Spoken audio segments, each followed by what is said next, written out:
बाहर कर लेना, क्लास के बाद करा दूंगा। 31।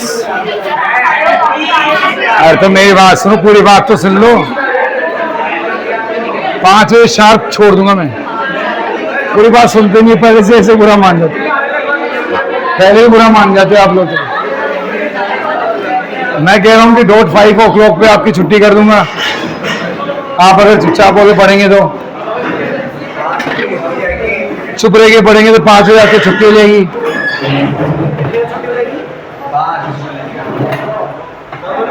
पाँच बजे। हेलो,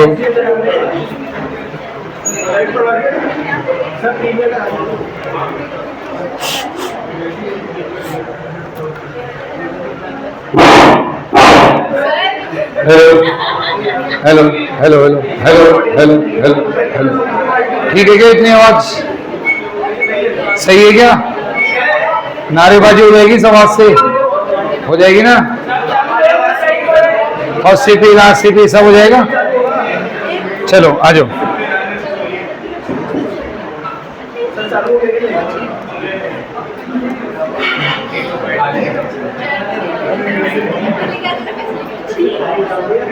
चलो इधर ध्यान दो बेटा, इधर ध्यान दो। प्रांजल बेटा, चलो तो हम कर रहे थे कौन सा फैक्टर? Vento factor. अब बातें बिल्कुल बंद कर दो, बातें बिल्कुल बंद कर दो और वेंटो फैक्टर पे फोकस करो। आपका वेंटो फैक्टर वीक चल रहा है। क्या चल रहा है? वेंटो फैक्टर आपका वीक चल रहा है। वेंटो फैक्टर जो आपका वीक चल रहा है, ध्यान देना।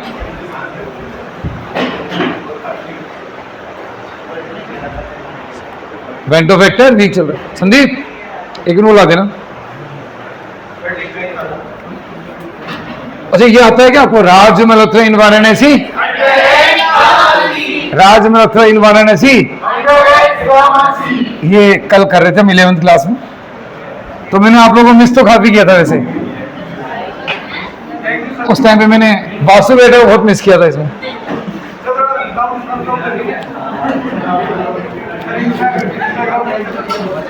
राज मल्होत्रा इन वाराणसी अंडर एक्स गामा सी। चलिए तो अभी अपना जो मेन है टॉपिक वेंटो फैक्टर, ध्यान दो। वेंटो फैक्टर पे ध्यान देंगे। क्या बताओ अभी तक आपको वेंटो फैक्टर का कॉन्सेप्ट बैठा क्या दिमाग में? अच्छा बताओ वेंटो फैक्टर का नोटेशन बताओ। आई। अच्छा शरद बेटा आप तो ध्यान दो, देखो आ गया वेंटो फैक्टर आई है। और कल अपन ने एक बात सीखी थी कि बिना आई के, आज के बाद बिना आई के वो सीपी मेजर मत करना। बिना आई के क्या मेजर मत करना? बताओ बिना आई के सीपी क्यों मेजर नहीं करना? क्या दिक्कत होता है फिर? अगर मान लो कि बिना आई के अपन सीपी मेजर करें तो क्या दिक्कत है? बोलो।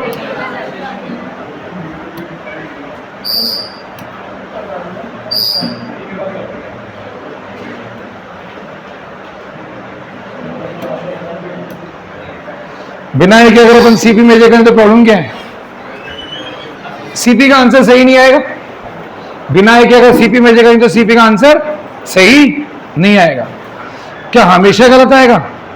कभी कभी सही भी आ सकता है। अच्छा बताओ सही कब आएगा? किस कंडीशन में सही आएगा? Only neither dissociation nor association. आ गया? जब डिसोसिएशन एसोसिएशन नहीं होगा उसी कंडीशन में आपका सीपी सही आ जाएगा, बिना आई के भी। आ गया? लेकिन जब अगर डिसोसिएशन एसोसिएशन हुआ तो बिना आई के पे सीपी का आंसर सही नहीं आएगा। आ गया? बताओ क्यों नहीं आएगा? समझ में आ गया है ना? अब एक चीज और बताओ, तो आई के अंदर क्या क्या है? क्या आई ने कंसीडर कर रखा है क्या? किसको? डिसोसिएशन को, एसोसिएशन को, कितना हुआ कितना नहीं हुआ उसको भी कंसीडर कर रखा है क्या? उसको भी कंसीडर कर रखा है। आ गया? तो वेंटो फैक्टर अपने अंदर सब चीजें लेके बैठा है। वेंट ऑफ वेक्टर अपने अंदर क्या लेके बैठा है, सब लेके बैठा है। आ गया? तो ये देखो वेंट ऑफ फैक्टर,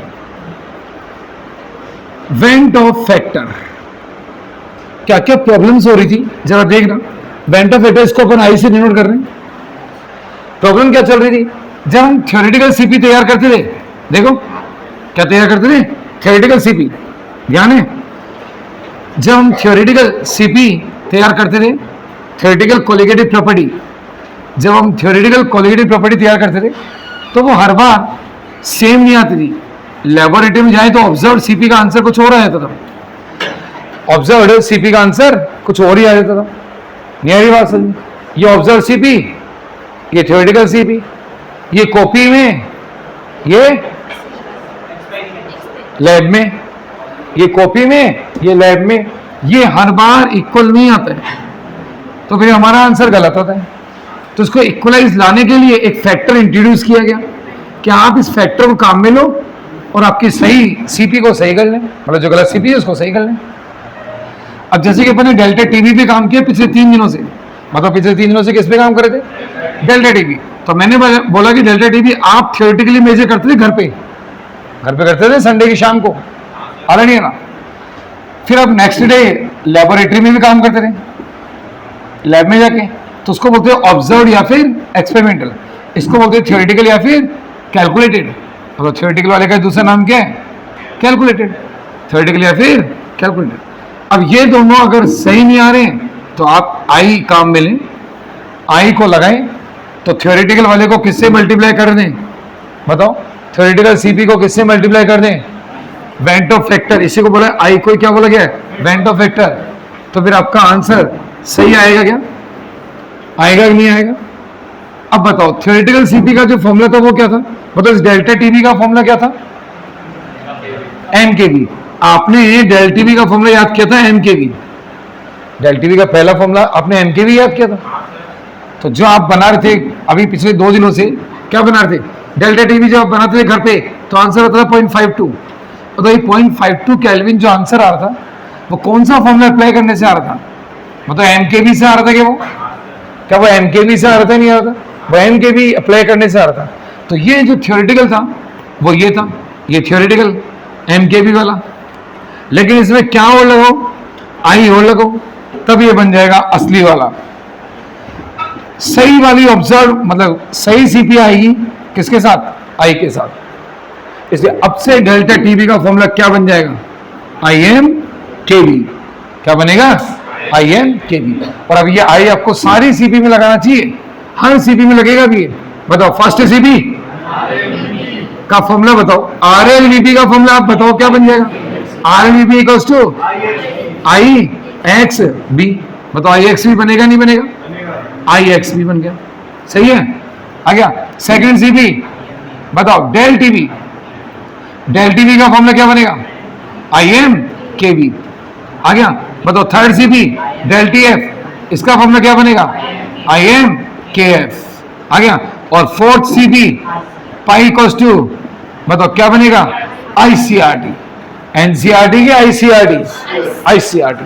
बताओ क्या चारों सीपी के फॉर्मूले आप याद कर लोगे क्या, क्या ये चारों सीपी के फॉर्मूले आपको लर्न हो जाएंगे या नहीं हो जाएंगे, ध्यान दे। तो बताओ R L V P equals to I X B, del T B equals to I M K B, del T F equals to I M K F, और पाई इक्वल्स टू आईसीआरटी। क्या ICRT, NCRT मत बोलना, ICRT बोलना, क्या बोलना, ICRT. अब अगर आप आई यूज में ले रहे हो, अगर आप आई काम में ले रहे हो तो आपकी सब सीपी, सारी सीपी का आंसर सही आएगा। क्या आएगा, एकदम सही आएगा। नहीं आ रही बात समझ में, आ गया। और विदाउट आई के फिर आंसर गलत आएगा, सही आ भी सकता है नहीं भी आ सकता। बताओ इतनी बातें समझ में आ गई। यहां से भी वेंट ऑफ फैक्टर का फॉर्मूला तैयार किया गया। बताओ वेंट ऑफ फैक्टर आई, अब यहां से लगाओ ना, आप तो यहां से बना लो वेंट ऑफ फैक्टर को आई, ऑब्जर्व सीपी अपॉन में थ्योरेटिकल सीपी, तो यहीं लिख देता हूं मैं, यहीं लिख देता हूं। बताओ क्या लिखोगे, बताओ observe CP upon theoretical CP. अच्छा बताओ ये बात समझ में आ गई है नहीं आ गई आपको? अच्छा ये समझ में आ गया कि आप आई लाए क्यों, ये कौन सी सीपी है, ये कॉपी वाली कैलकुलेटेड, ये कौन सी सीपी है, ये लेबोरेटरी वाली। आंसर मैच नहीं करता था, सही नहीं आता था, उसको सही लाने के लिए एक चीज से इंटू करना पड़ता है, एक चीज से इंटू करना पड़ता है। और क्या है वो चीज, वेंट ऑफ फैक्टर। क्या है वो चीज, वेंट ऑफ फैक्टर। तो वेंट ऑफ फैक्टर से मल्टीप्लाई करने से थ्योरेटिकल सीपी ऑब्जर्व सीपी बन जाती है, मतलब कि आंसर सही हो जाता है आपका। आंसर क्या होता है, सही। आ गया। यहां से आई का एक फॉर्मूला तैयार हो, इसको नीचे ले गए, इसको नीचे ले गए, तो बताओ आई का फॉर्मूला क्या बना, observe CP upon theoretical CP, observe CP upon theoretical CP. अब इसको बुरी तरह से रट लो, पक्का रट दो इसको, I equals to observe CP upon theoretical CP. अच्छा, ऑब्जर्व की जगह और क्या लिखा मिल सकता है, एक्सपेरिमेंटल, और थ्योरेटिकल के नीचे क्या लिख सकते, कैलकुलेटेड। आ गया। बाकी ऑब्जर्व और थ्योरेटिकल यही ज्यादा चलेंगे। बताओ observe CP upon theoretical CP, observe CP upon theoretical CP, O by T. क्या, O by T, O T, I equals to O by T, observe CP upon theoretical CP. कर लोगे याद, अरे कर लोगे नहीं कर लोगे। अब देखो, अब यहां पे एक बात करते हैं, क्या बात करते हैं कि एक सॉल्यूशन लिया, ध्यान देना, देखो वापस वही बात करते हैं, NaCl सॉल्यूशन ले ले, देखो ये लिया वही 1 मोल NaCl सॉल्यूशन, 1 मोल NaCl सॉल्यूशन, और कितना 1 kg वाटर। सुन रहे हो? अब जब आप इसकी डेल्टी भी निकालोगे, कहां पे, लेबोरेटरी में या घर पे, घर पे। अब तो वेंट ऑफ फैक्टर आ चुका है, अब लैब में जाने की क्या जरूरत है आपको, अब तो घर बैठ के काम हो जाएंगे सारे, वर्क फ्रॉम होम। यही बात समझ में, अब तो ये चालू होगा आपका, अब लैब में जाने की जरूरत ही नहीं है आपको। आप लगाते रहे एन के भी, क्या लगाते रहे, अब आप लगाओ आई एन के भी, क्या लगाओ। अच्छा बताओ, NaCl के केस में आई क्या था, आई क्या था, आई की वैल्यू क्या थी, NaCl के केस में आई की वैल्यू क्या थी, 2।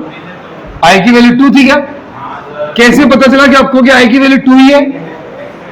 देखो ऐसे क्या था साइड में, डेल टीवी जब हम घर पे बनाते थे, घर वाला डेल टीवी कौन सा था, थ्योरेटिकल, थ्योरेटिकल आता था कितना, 0.52 केल्विन। फिर अगले दिन हम स्कूल में जाके लेबोरेटरी में करते थे एक्सपेरिमेंट, ऑब्जर्व, ये आता था 1.04।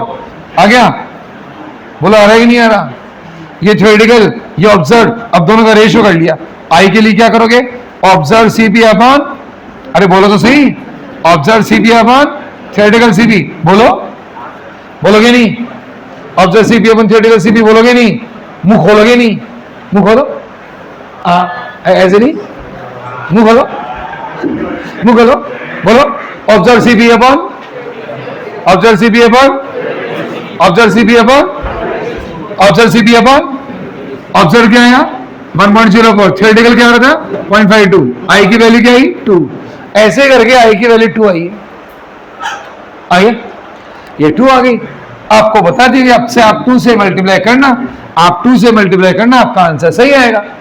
अब ये तो आपने काम किया डेल्टा टीवी पर, एलिवेशन बॉइलिंग पॉइंट। मान लो कि आप इसी सेम सॉल्यूशन का, अरे किसका, अच्छा एक चीज और बताओ, ये 2 क्यों आया, 3 क्यों नहीं आया, ये 2 क्यों आया, कि पार्टिकल्स क्या हो रहे हैं, डबल हो रहे हैं, पार्टिकल्स क्या हो रहे हैं, डबल हो रहे हैं, हो रहे हैं डबल। चलो एक चीज इधर कर लेते हैं, एक बात बताओ, क्या आपको पता है, इधर कर लेते हैं, चलो एक काम इधर कर लेते हैं, इधर कर लेते हैं एक काम, आओ इसको थोड़ा साइड में करो, इसको लेके आओ, इसको लेके आओ, कलर आज ये चला लेते हैं। चलो सुनो, क्या आपको पता है, क्या आपको ये पता है, सीबी डायरेक्टली बोले, हमको एक चीज जरूर पता है, first CB, first CB, last CB, best CB, बीच की दो ईबीपी, डीएफपी, ईबीपी। अब बताओ ओपी जो है बेस्ट सीबी है, रूम टेम्परेचर भी हो जाती है, मोलरिटी काम में ली जाती है, वेरी डायल्यूट सॉल्यूशन के लिए भी वैल्यू अच्छी आती है। क्या ये तीनों बातें एक बार में कोई बोल सकता है कि एक सांस में खींच जाए, एक सांस में बोल जाए, ये वासु बेटा बोलेगा, बोलो।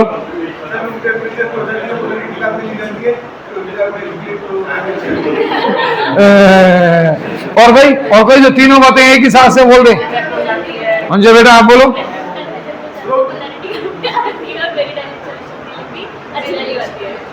रूम टेम्परेचर हो जाती है, मोलरिटी कहाँ मिली जाती है, वेरी डायरेक्ट सोल्यूशन के लिए वैल्यू अच्छी आती है। बोल दो बोल दो। रूम टेम्परेचर पे हो जाती है, मोलरिटी कहाँ मिली जाती है, वेरी डायरेक्ट सोल्यूशन के लिए वैल्यू अच्छी आती है। बोलो। वेरी डायरेक्ट सोल्यूशन की वैल्यू अच्छी आती है। अनिक बेटा बोल रही क्या? बोलो अनिक बेटा आने दो। हाँ तीनों एक साथ एक सांस में।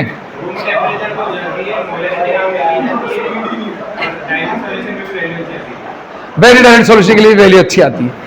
आ रहा नहीं आ रहा? चलिए आ जाओ। अब मैं बोल रहा हूं सीपी डायरेक्टली क्या नंबर ऑफ मोल्स की होती है? CP directly number of moles of solute की होती है कि नहीं होती? सॉल्यूट के नंबर ऑफ मोल्स के डायरेक्टली होती है क्या? अरे होती ही नहीं होती है। आ गया। और फिर सीपी और मोलर मास का रिलेशन अलग से बताओ। बताओ सीपी का और मोलर मास का रिलेशन। सीपी इनवर्सली क्या मोलर मास होता है क्या? सीपी एंड मोलर मास एक दूसरे के इनवर्स होते हैं कि नहीं होते? बोलो। क्या ये दो रिलेशन आपको आते हैं? First CP directly number of moles of solute, second CP directly क्या molar mass, inversely molar mass. अब सुनना बहुत ध्यान से। अब थोड़ा सा इसको ऐसे ही चेंज कर लेते हैं। आओ इधर देखो। अब बताओ आई इक्वल्स टू क्या बना चुके हो? एक बार बोलो। I equals to observe CP upon theoretical CP. अरे बोलो ना यार बोलो। देखो बोलोगे नहीं तो सो जाओगे या फिर खो जाओगे, कहीं कहीं और ही खो जाओगे, इसलिए बोलते रहो। बताओ observe CP upon van't factor का formula. Observe CP upon observe CP upon. अब जरा एक बात बताओ सीपी डायरेक्टली किसके है?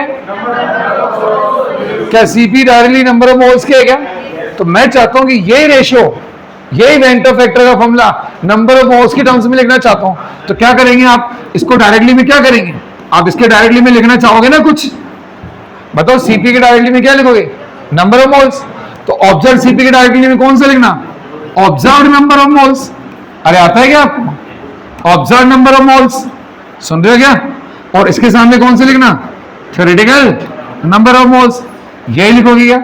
उसके सामने ऑब्जर्व के सामने ऑब्जर्व की बात है, थ्योरेटिकल के सामने थ्योरेटिकल की बात है। आ गया। और जब रेशियो करोगे तो आपको पता है प्रोपोर्शनलिटी कट जाती है, कांस्टेंट कट जाते हैं और इक्वल का साइन आ जाता है। क्या आता है? इक्वल का साइन। बताओ मैंने यहाँ पे इक्वल लगाया, कोई दिक्कत आई क्या? तो मैं क्या कह रहा हूँ वेंटो फैक्टर का फॉर्मूला सीपी की टर्म से ही बन रहा है और वही वेंटो फैक्टर का फॉर्मूला मोल्स की टर्म से ही बन गया क्या? Number of moles of solute की टर्म से ही बन रहा है क्या? बताओ number of moles of solute की टर्म से बनेगा तो फॉर्मूला वही रहेगा कि ऑब्जर्व अपॉन थ्योरेटिकल का ही, या चेंज हो जाएगा? ऑब्जर्व अपॉन थ्योरेटिकल का ही रहेगा क्या फॉर्मूला, या फॉर्मूला चेंज हो जाएगा? देखो ना यार ऊपर भी ऑब्जर्व है और नीचे अभी भी क्या है? थ्योरेटिकल है। पहले भी ऊपर क्या था और नीचे क्या था, बाद में भी क्या है? बताओ फॉर्मूला चेंज क्यों नहीं हुआ? फॉर्मूला चेंज क्यों नहीं हुआ? कि रिलेशन कैसा था? डायरेक्टली का। डायरेक्टली का रिलेशन तो रेशियो वही आएगा। अब मैं आपसे पूछ लूंगा एक और बात पूछ लेता हूं। आ गया? अच्छा दिखाई दे रहा है क्या सबको? ये दिख रहा है क्या सबको? अगला बताना। आई एक बार फिर से ऑब्जर्व सीपी अपॉन क्या? बोलो बोलो बोलो। Observe CP upon. क्या आपको अभी तक आई का ये फॉर्मूला याद हो चुका है क्या? Observe CP upon theoretical CP. आ गया? ये हो गया। अब सुनना बात को। अब मैं बोलो सीपी का और मोलर मास का रिलेशन कैसा चलता है? बोलो सीपी और मोलर मास का रिलेशन इनवर्स। मैं चाहता हूं यही रेशियो मोलर मास के टर्म्स में करना। अब लिखवा दो, मान जाओ आपको।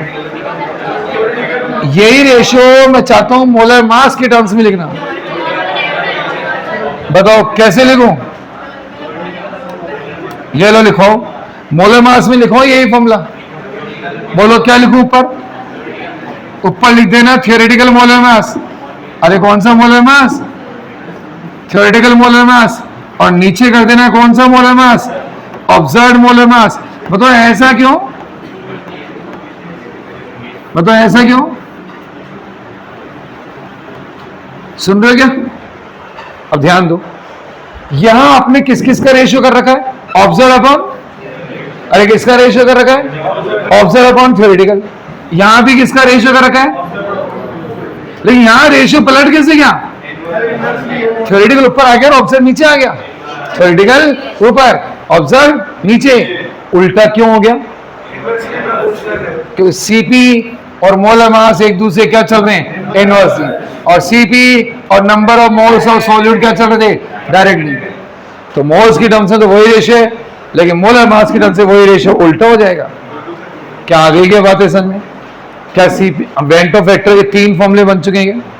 क्या वेंटो फैक्टर के 3 फॉर्मूले बन गए हैं? क्या लिख दूं क्या मैं तीनों फॉर्मूलों को इधर भी? एक बार इधर लिखवा दोगी क्या? लिखवा दो, उधर से देख के इधर लिखो, तो उसमें क्या दिक्कत है? तो सिर्फ उधर लिखे तो भी इधर क्यों लिख रहे हो? ऐसे ही एक बार और सही, एक बार और हो जाए तो कोई दिक्कत थोड़ी ना। बाद में तो आप रिविजन ही मांगते हो ना, आप तो पूरी बात भी देना, अभी काहे को दे रहे हो? चलो आओ इधर देखो, इधर आओ, बताओ पहला फॉर्मूला आई का, वेंटो फैक्टर का फर्स्ट फॉर्मूला लिखो। अरे लिखो, ऑब्जर्व सीपी अपन, बोलो ऑब्जर्व सीपी अपन थ्योरेटिकल सीपी, ये फर्स्ट फॉर्मूला। सेकंड फॉर्मूला बोलो, ऑब्जर्व मोल्स, अब शॉर्ट में कर लेते हैं, ऑब्जर्व मोल्स अपन। अच्छा अभी अंडरस्टूड है मोल्स किसके हैं? ये मोल्स ऑफ सॉलिड लिखने की जरूरत नहीं, वैसे यहां लिखा हुआ है, अब अंडरस्टूड, थोड़ा शॉर्ट में काम करो। अच्छा थर्ड बताओ, आई का फॉर्मूला बताओ, ऊपर कौन सा molar mass? Theoretical molar mass, ऊपर लिखेंगे थ्योरेटिकल मोलर मास, नीचे कौन सा लिखें? नीचे लिखेंगे ऑब्जर्व्ड मोलर मास। अरे बोलो आ रहा है कि नहीं आ रहा?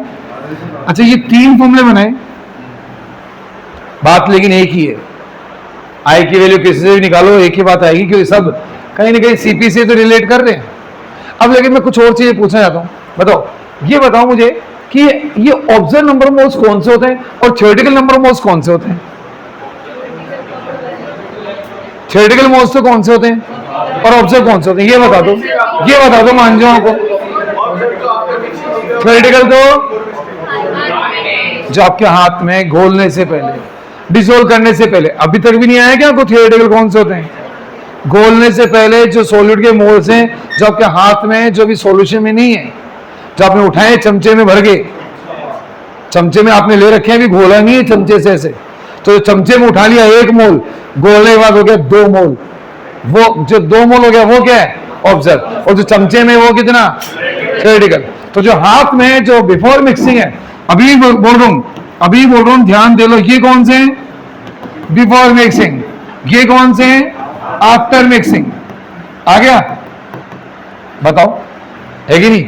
यही क्या इससे आई बनता है कि नहीं बनता? अरे इसी से आई बनता है क्या?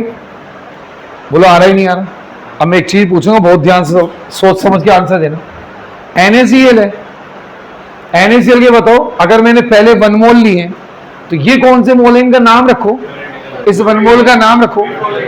ये घुलने से पहले के हैं, ये बिफोर मिक्सिंग है, ये कौन से? बिफोर मिक्सिंग है, तो इनका क्या नाम रखोगे? कौन से मोल्स? कौन से मोल?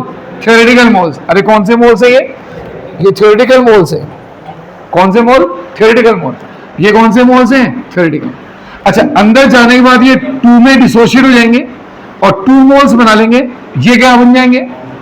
ये क्या बन जाएंगे? ये हो जाएंगे कौन से मोल्स? Observe moles.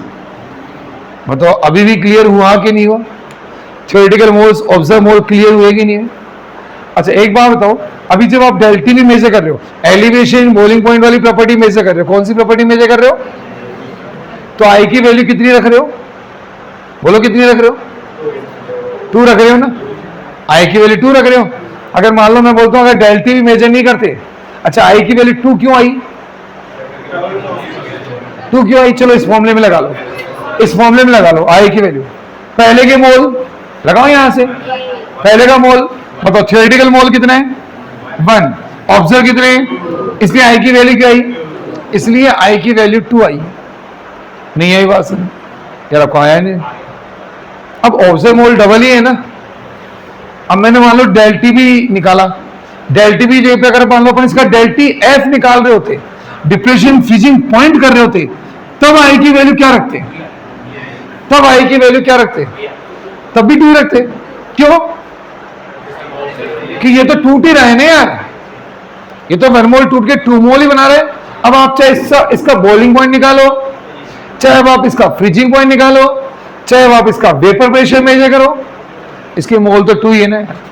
अरे बोलो मैं क्या कह रहा हूं, मेरी बात समझ में आ रही है क्या आपको? मैं क्या कह रहा हूं, ये तो टूट ही चुका ना 2 मोल में। अब आप चाहे इससे आरएलवीपी वाली सीपी मेजर करो। अरे बोलो क्या, चाहे हम इससे आरएलवीपी वाली सीपी मेजर करें, चाहे हम elevation boiling point delta TB measure करें, चाहे डेल्टा टीएफ मेजर करें, और चाहे पाई मेजर करें, ये हमेशा 2 मोल ही रहेगा क्या? और ये अगर 2 रहेगा तो 2/1 करके आई की वैल्यू हमेशा क्या रहेगी? तो मैं यहां से क्या कहना चाह रहा हूं, सुनना। आई आप चाहे किसी भी सीपी से मेजर करें या कोई सी भी सीपी का रेशियो करो, आई की वैल्यू सेम सॉल्यूशन के लिए सेम रहने वाली नहीं। आया एक सॉल्यूशन के आई की वैल्यू एक ही रहती है। आप चाहे यहां पे किसी भी सीपी का रेशियो करें, यहां पे ऑब्जर्व सीपी, थ्योरेटिकल सीपी में कोई सी भी सीपी रखो, आई की वैल्यू एक ही आएगी। अब मैं आपको रख के दिखाता हूं आई की वैल्यू। ऑब्जर्व सीपी अपन थ्योरेटिकल सीपी बोला ना आपने, अब सीपी तो 4 है ना, तो मैं चारों सीपी बारी बारी से रख के देखता हूं और फिर मैं आपसे पूछता हूं। देखना रखू, देखना, अब रखवाना, अब इधर रखवाना और बताना कि आई की वैल्यू उसके लिए कितनी आएगी, इसके लिए कितनी आएगी, किसके लिए कितनी आएगी, सबके लिए बताना। बताना, देखो बता पाओगे, बता दोगे? लो सॉल्यूशन एक ही है, कौन सा? वही सॉल्यूशन, वापस देखो, वही 1 kg वाटर, 1 kg वाटर है और 1 मोल NaCl डिसोल्व किया गया है, 1 मोल NaCl। और हमको पता है कि इसके लिए आई की वैल्यू 2 आ चुकी है, और 2 ये कहां से आ रही है? यहां से आ रही है, ऑब्जर्व मोल्स अपॉन थ्योरेटिकल मोल। अब मैं बोल रहा हूं, आप इस सॉल्यूशन की क्या निकाल रहे हो? RLVP। क्या निकाल रहे हो? तो RLVP को 2 बार निकालना। बोले 2 बार क्यों? एक थ्योरेटिकल और एक ऑब्जर्व, एक कॉपी में एक सच्ची में। तो ये आपने निकाली RLVP, तो आप लिखोगे RLVP कौन सी? ऑब्जर्व। अपॉन में कौन सी लिखना? RLVP कौन सी? थ्योरेटिकल। इसके रेशियो क्या कहना? आई। और वो मान लो कि इसकी वैल्यू आ रही है 2। क्या आएगी? 2। अब आपने कौन सी सीपी का रेशियो किया है? RLVP का। किसका? RLVP। इसी सॉल्यूशन की मान लो कि आप elevation boiling point del TB वाली का रेशियो करते, बताओ, del TB observe, del TB theoretical. अब बताओ अब क्या आती है आई की वैल्यू? अब 2 आती है, 3 आती है, कुछ और ही हो जाती है, ये अभी भी 2 आएगी। अब मान लो कि यही इसमें ना करके आप डिप्रेशन फ्रीजिंग पॉइंट वाले पे काम करते, तब भी बताओ आई की वैल्यू क्या आती? तब भी आई की वैल्यू 2 ही आती।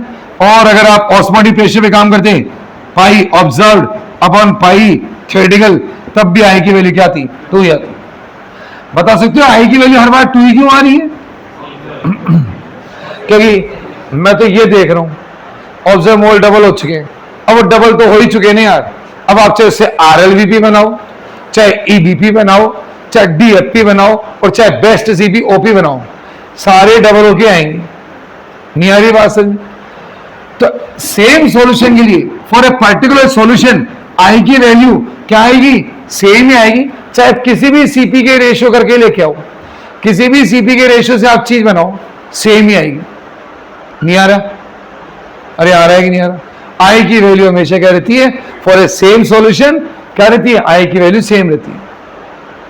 अब पता है मैं आपको ये क्यों करवा रहा हूं कि आपको क्वेश्चन में क्या करेंगे, एक सॉल्यूशन के बॉइलिंग पॉइंट में एलिवेशन देंगे और उसी सॉल्यूशन के फ्रीजिंग पॉइंट का डिप्रेशन पूछ लेंगे।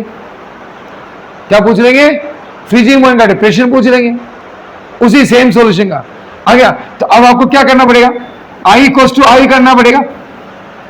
आई इक्वल्स टू आई, कि सेम सॉल्यूशन है, आई इक्वल्स टू आई करना पड़ेगा। तो बताओ इसके लिए क्या करोगे? इसका किया तो डेल टीवी अपॉन में एम के वी, और यही करोगे ना, आई बना लो इसका, डेल टीवी अपॉन में एम के वी। इधर लगाओ डेल टी एफ अपॉन में M K F. Solution same है तो एम का एम भी कटेगा, सॉल्यूशन वही है ना, तो मोलैलिटी भी तो कटेगी। आ गया? बस अब आप यहां से दोनों चीजें बना सकते हैं। केवी के एफ आपको पता होंगे, एक का डेल टी पता होगा, फ्रीजिंग पॉइंट निकाल लोगे। नहीं आ रही बात समझ? क्या वो आपको आई देगा? क्या आई देगा? आई देगा तो फिर ये क्यों करोगे? आई देगा तो सीधे कर लोगे ना, आई एम के एफ लगा के। ये क्वेश्चन वो है जब बिना आई दिए ये काम करवाया जा रहा है, आई दे ही नहीं रहा, और एक का क्या दे रहा है, एक का एलिवेशन बॉइलिंग पॉइंट दे रहा है, और दूसरे का उसी सॉल्यूशन का डिप्रेशन इन फ्रीजिंग पॉइंट पूछ रहा है। यानी एक सीपी देके दूसरी सीपी पूछ रहा है आपसे, तब आई इक्वल्स टू आई कर दो। क्यों? सीपी चाहे कोई सी भी हो, एक सॉल्यूशन का आई एक ही होता है, और वो चीज मैं यहां पे दिखा रहा हूं आपको। आ गया? और वो चीज कहां से आ रही है? वो चीज यहां से आ रही है। NaCl टूट चुका है और मोल्स डबल हो चुके हैं, तो आई की वैल्यू 2 आ चुकी है। अब आप इससे किसी भी सीपी को निकालें, आई का आंसर हमेशा 2 ही आएगा। नहीं आ रही बात समझ? सॉल्यूशन में पार्टिकल्स कितने हो चुके हैं? डबल। अब आप RLVP निकालोगे तो भी डबल आएगी, EVP निकालोगे वो भी डबल होके आएगी, कोई सी भी सीपी निकालोगे डबल होके आएगी, तो किसी भी सीपी का रेशियो कर लो डबल ही आएगा। आ गया? तो अब आप इस बात को एक साथ ऐसे लिख सकते हैं क्या? बताओ क्या ऐसे लिख सकते हैं क्या? देखो वैसे तो जनरलाइज करके लिख दिया, observe CP upon theoretical CP. अब इससे कौन सी आ गई? सारी आ गई। ऑब्जर्व सीपी में कोई सी भी सीपी का रेशियो कर लो, यहां पे कोई पार्टिकुलर थोड़ा ना किया है, observe CP upon theoretical CP. फिर भी चलो मैं आपको क्लियर कर देता हूं, ऑब्जर्व सीपी और थ्योरेटिकल सीपी में आप कोई सी भी ले सकते हो। आप चाहे दोनों RLVP ले लो, RLVPO, RLVPT। अच्छा, तो ये OT क्या रिप्रेजेंट कर रहे हैं? Observe upon theoretical. अगर आप इसका रेशियो ना करें तो आपका दूसरा ऑप्शन है, आप डेल TBO और डेल TB थ्योरेटिकल ये भी कर सकते हो। अगर आप ये नहीं करना चाहते हो तो उसी सॉल्यूशन के लिए डेल TFO और डेल TFT भी कर सकते हो। और अगर आप इससे भी नहीं करना चाहते हो तो आपके पास चौथा ऑप्शन ऑस्मोटिक प्रेशर का भी है। मैं क्या कह रहा हूं, किसी भी सीपी का रेशियो कर लो, किसी भी सीपी का रेशियो कर लो, आई की वैल्यू सेम ही आएगी। किसके लिए? एक सेम सॉल्यूशन है। हाँ, सॉल्यूशन ही चेंज कर दिया फिर तो आई की वैल्यू बदल ही जाएगी। नहीं आई बात समझ? अभी आप NaCl ले रहे हो, मैं बोल रहा हूं ग्लूकोज करोगे तो आई की वैल्यू फिर 2 थोड़ा आएगी, फिर तो 1 आ जाएगी। तो ये बातें की जा रही है सेम सॉल्यूशन के लिए। तो सेम सॉल्यूशन में किसी भी सीपी का रेशियो कर लो, आंसर सेम ही आएगा। आ गया?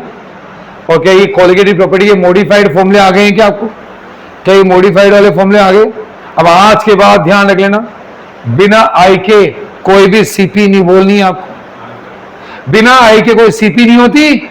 और आगे लाइन जोड़ेंगे इसमें, मोलर मास डिटर्मिनेशन में, अरे इसमें मोलर मास डिटर्मिनेशन में आई की जरूरत नहीं होती। सर मोलर मास डिटर्मिनेशन की बात क्यों कर रहे हो? एक बात मुझे बताओ, हम सीपी पढ़ रहे हैं और सीपी पढ़ने का मेन पर्पस क्या बताया गया था? अब तो सीपी की मेन जो हेडिंग आई थी फर्स्ट टाइम, उसके ब्रैकेट में लिखा हुआ है डिटर्मिनेशन ऑफ क्या? मोलर मास। किसका मोलर मास? सॉल्यूट का। क्या नोटेशन है उसका? MB। क्या आपको चारों सीपी से MB के फॉर्मूले याद है क्या हर्षिका बेटा? चारों सीपी से MB के फॉर्मूले याद है क्या? आज चलो वैसे पूछता हूँ रैंडमली किसी से भी एक से, ऐसे पूछोगे किसी भी एक से, चलो बोलो तो एक काव्य बेटा RLVP से MB निकालने का फॉर्मूला, पानी बाद में पी लेने का फॉर्मूला बोल दो फिर पी लेना पानी। RLVP से MB बाकी याद है, बाकी क्या मतलब? क्वेश्चन तो RLVP का है, बाकी तो आपको चाहे पूरी दुनिया याद हो, बाकी तो मेरे को पूरी दुनिया से क्या मतलब? मेरे को तो मेरे उस क्वेश्चन से मतलब है जो आप जिसका जवाब आप नहीं दे पाए। मैं कहता हूँ तीर लगाऊंगा एक दिन सही निशाने पे लगता है, बिल्कुल सही निशाने पे लगा है, एकदम सही लगा है। चलिए कोई बात नहीं, जाने दो, अगला तीर फिर बाद में लगाएंगे, अभी फिलहाल हाँ एक बार में एक ही लगाएंगे वरना अलर्ट हो जाते लोग। अब तो अलर्ट हो गई, सारी पब्लिक अलर्ट हो गई, अब तो अलर्ट रहते। मेरे बेटा तो आते हैं फॉर्मूले, पूछ लो बोलो अभी, और लग गया तो सही तीर। चलो खैर जाने दो। देखिए आज बोल दो एक बार हो जाए वापस से, बताओ फर्स्ट सीपी। तो फ्रॉम RLVP MB का फॉर्मूला बता सकते हो क्या? MB का फॉर्मूला फ्रॉम RLVP बोल दो, अब तो आने दो, अब आने दो। WB अपॉन WA इंटू में ऊपर ही चल रहा ऊपर, इंटू में P0A अपॉन में P0A माइनस PS। अब सुनना बहुत ध्यान से, सुन रहे हो क्या बेटा? एक बात बताओ, एक काम और कर लेते हैं, बताओ RLVP का पूरा नोटेशन एक्सप्रेशन क्या है? RLVP का खुद का एक्सप्रेशन क्या है? हाँ डेल्टा P के टर्म से बोल दो, कोई दिक्कत नहीं। देखो मैं कहता हूँ RLVP का खुद का एक्सप्रेशन ये होता है P0A माइनस PS अपन में P0A। ये खुद RLVP है क्या? अरे है कि नहीं है? यही है। इससे एमडी का फॉर्मूला कैसे लिखा जाता था? डब्ल्यू बी अपॉन में डब्ल्यू ए इंटू में एम ए। अब सुनो, अब थोड़ा रुकते हैं। अपन लोगों को याद है फॉर्मूला क्या, अपन यही लिखेंगे फॉर्मूला, तो हमको पता है ये लिखेंगे P not a minus P S. अरे लिखेंगे तो यही ना, यही लिखेंगे। लेकिन मैं बोलो चलो इसको इस फॉर्म में ना लिख के आर एल वीपी टर्म से लिख देते हैं। तो इसको आर एल वीपी की टर्म से लिख दूं, इसको आर एल वीपी की टर्म से लिखूं तो क्या लिखने में ऐसा आएगा क्या? देखो M D equals to W B upon W A into में एम ए और इंटू में आर एल वीपी। ऐसा आ जाएगा लिखने में? ऐसे नहीं आएगा, या अपोन में आएगा? अपोन में आएगा, सामने आएगा?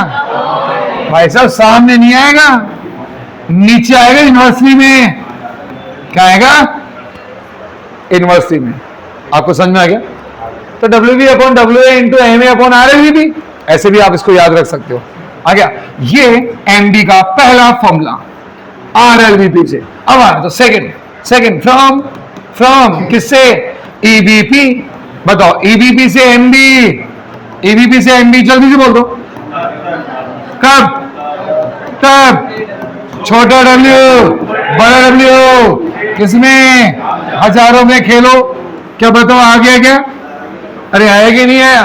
अगला थर्ड फ्रॉम बताओ डीएफपी में बताओ एमडी का फॉर्मूला। अरे बोलो कफ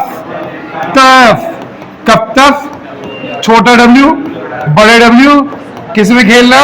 हजारों में खेलना। अरे किस में खेलना? हजारों में खेलना। दो फोर्थ लास्ट से भी बेस्ट से भी ओपी फ्रॉम ओपी। बताओ ओपी से आता है क्या आपको फॉर्मूला? बताओ क्या लिखते हैं एमडी से ओपी से W B R T upon pi B. क्या बताओ चारों सीपी से एमडी के फॉर्मूले आ गए क्या? लेकिन वेंटो फैक्टर को तो लेके आओ साथ में। वेंटो फैक्टर नहीं लगाओगे? मैं लाता हूं दूसरे कलर में चमका के इसको। वेंटो फैक्टर चमका के लाना पड़ेगा भाई। लो आओ, वेंटो फैक्टर तो लगाओ। नहीं लगाओगे? ऐसे नहीं लगाओगे? I into delta T B. बताओ ना, यहां पे नहीं लगाओगे? I into delta T F. बताओ यहां नहीं लगाओगे? I into pi. अब बताओ यहां पे भी नहीं लगना चाहिए? I into R L V P. बताओ नहीं लगाओगे यहां पे आई? क्यों नहीं लगा रहे? जवाब दे दो। क्योंकि ये जो सीपी आ रही है, ये सीपी आ रही है, आई पहले से इनके अंदर है। क्या? देखो प्रांजल बेटा, ये आर एल वी पी इसका फॉर्मूला अब क्या है? आई एक्स वी। तो आई है तो सही इसके अंदर, फिर दो आई थोड़ा लगाओगे? अरे बोलो नहीं यार, नहीं आ रही बात समझ। आई क्यों नहीं लगा रहे? तो वो कोई गलत वाली सीपी थोड़ा ना लगा रहे हम। अब तो सही वाली सीपी रखोगे, और सही वाली सीपी तो बोला ना बिना आई के मत रखना। बिना आई के कोई सीपी नहीं होती, बात खत्म। बिना आई के तो बताओ इन सीपी के अंदर आई है क्या? अरे आई है क्या पहले से ही? तो आई पहले से है तो फिर ये वाले आई की जरूरत है क्या? इसकी जरूरत है क्या? अच्छा अब बताइए डेल्टी भी है, इसके अंदर भी आई है क्या? बोलना देखिए, बोल के तो कहां है I? Delta B equals to I M K B. क्या? तो इसके अंदर पहले से आई है क्या? तो बताओ इस आई की जरूरत है क्या? है क्या जरूरत? सेम इसी तरह से इसके अंदर भी पहले से एक आई है, आई एम के एफ वाला आई इसके अंदर है, इसलिए आई की जरूरत नहीं है। और बताओ इस पाई के अंदर भी आई है क्या? फॉर्मूला बोलो पाई का। आई सी आर डी। क्या डी? तो आई इसके अंदर पहले से ही है, इसलिए आई की जरूरत नहीं होती। बताओ किसमें आई की जरूरत नहीं होती? मोलर मास डिटर्मिनेशन में आई की जरूरत नहीं होती है। और बिना आई के क्या नहीं होती है? बिना आई के कोई सीपी नहीं होती है। तो लाइन बन गई है पूरी, बन जाएगा नारा, तैयार कर ले इसको। बिना आई के सीपी नहीं होती और मोलर मास डिटर्मिनेशन में आई की जरूरत नहीं होती। आ गया? इसको निकाल के लाओ, ये लाइन निकाल के लाओ और इसको लिखो। कहां लिखे इसको? इसको कहां लिखे? इसको नोट्स के पहले पेज पे लिखते हैं। क्या नोट्स का फर्स्ट पेज पता है क्या आपको? सॉल्यूशन चैप्टर के स्टार्टिंग का पेज, वो तो है ही नहीं, लाई नहीं, खो गए, हट गए, मुड़ गए, ये बात आ गया।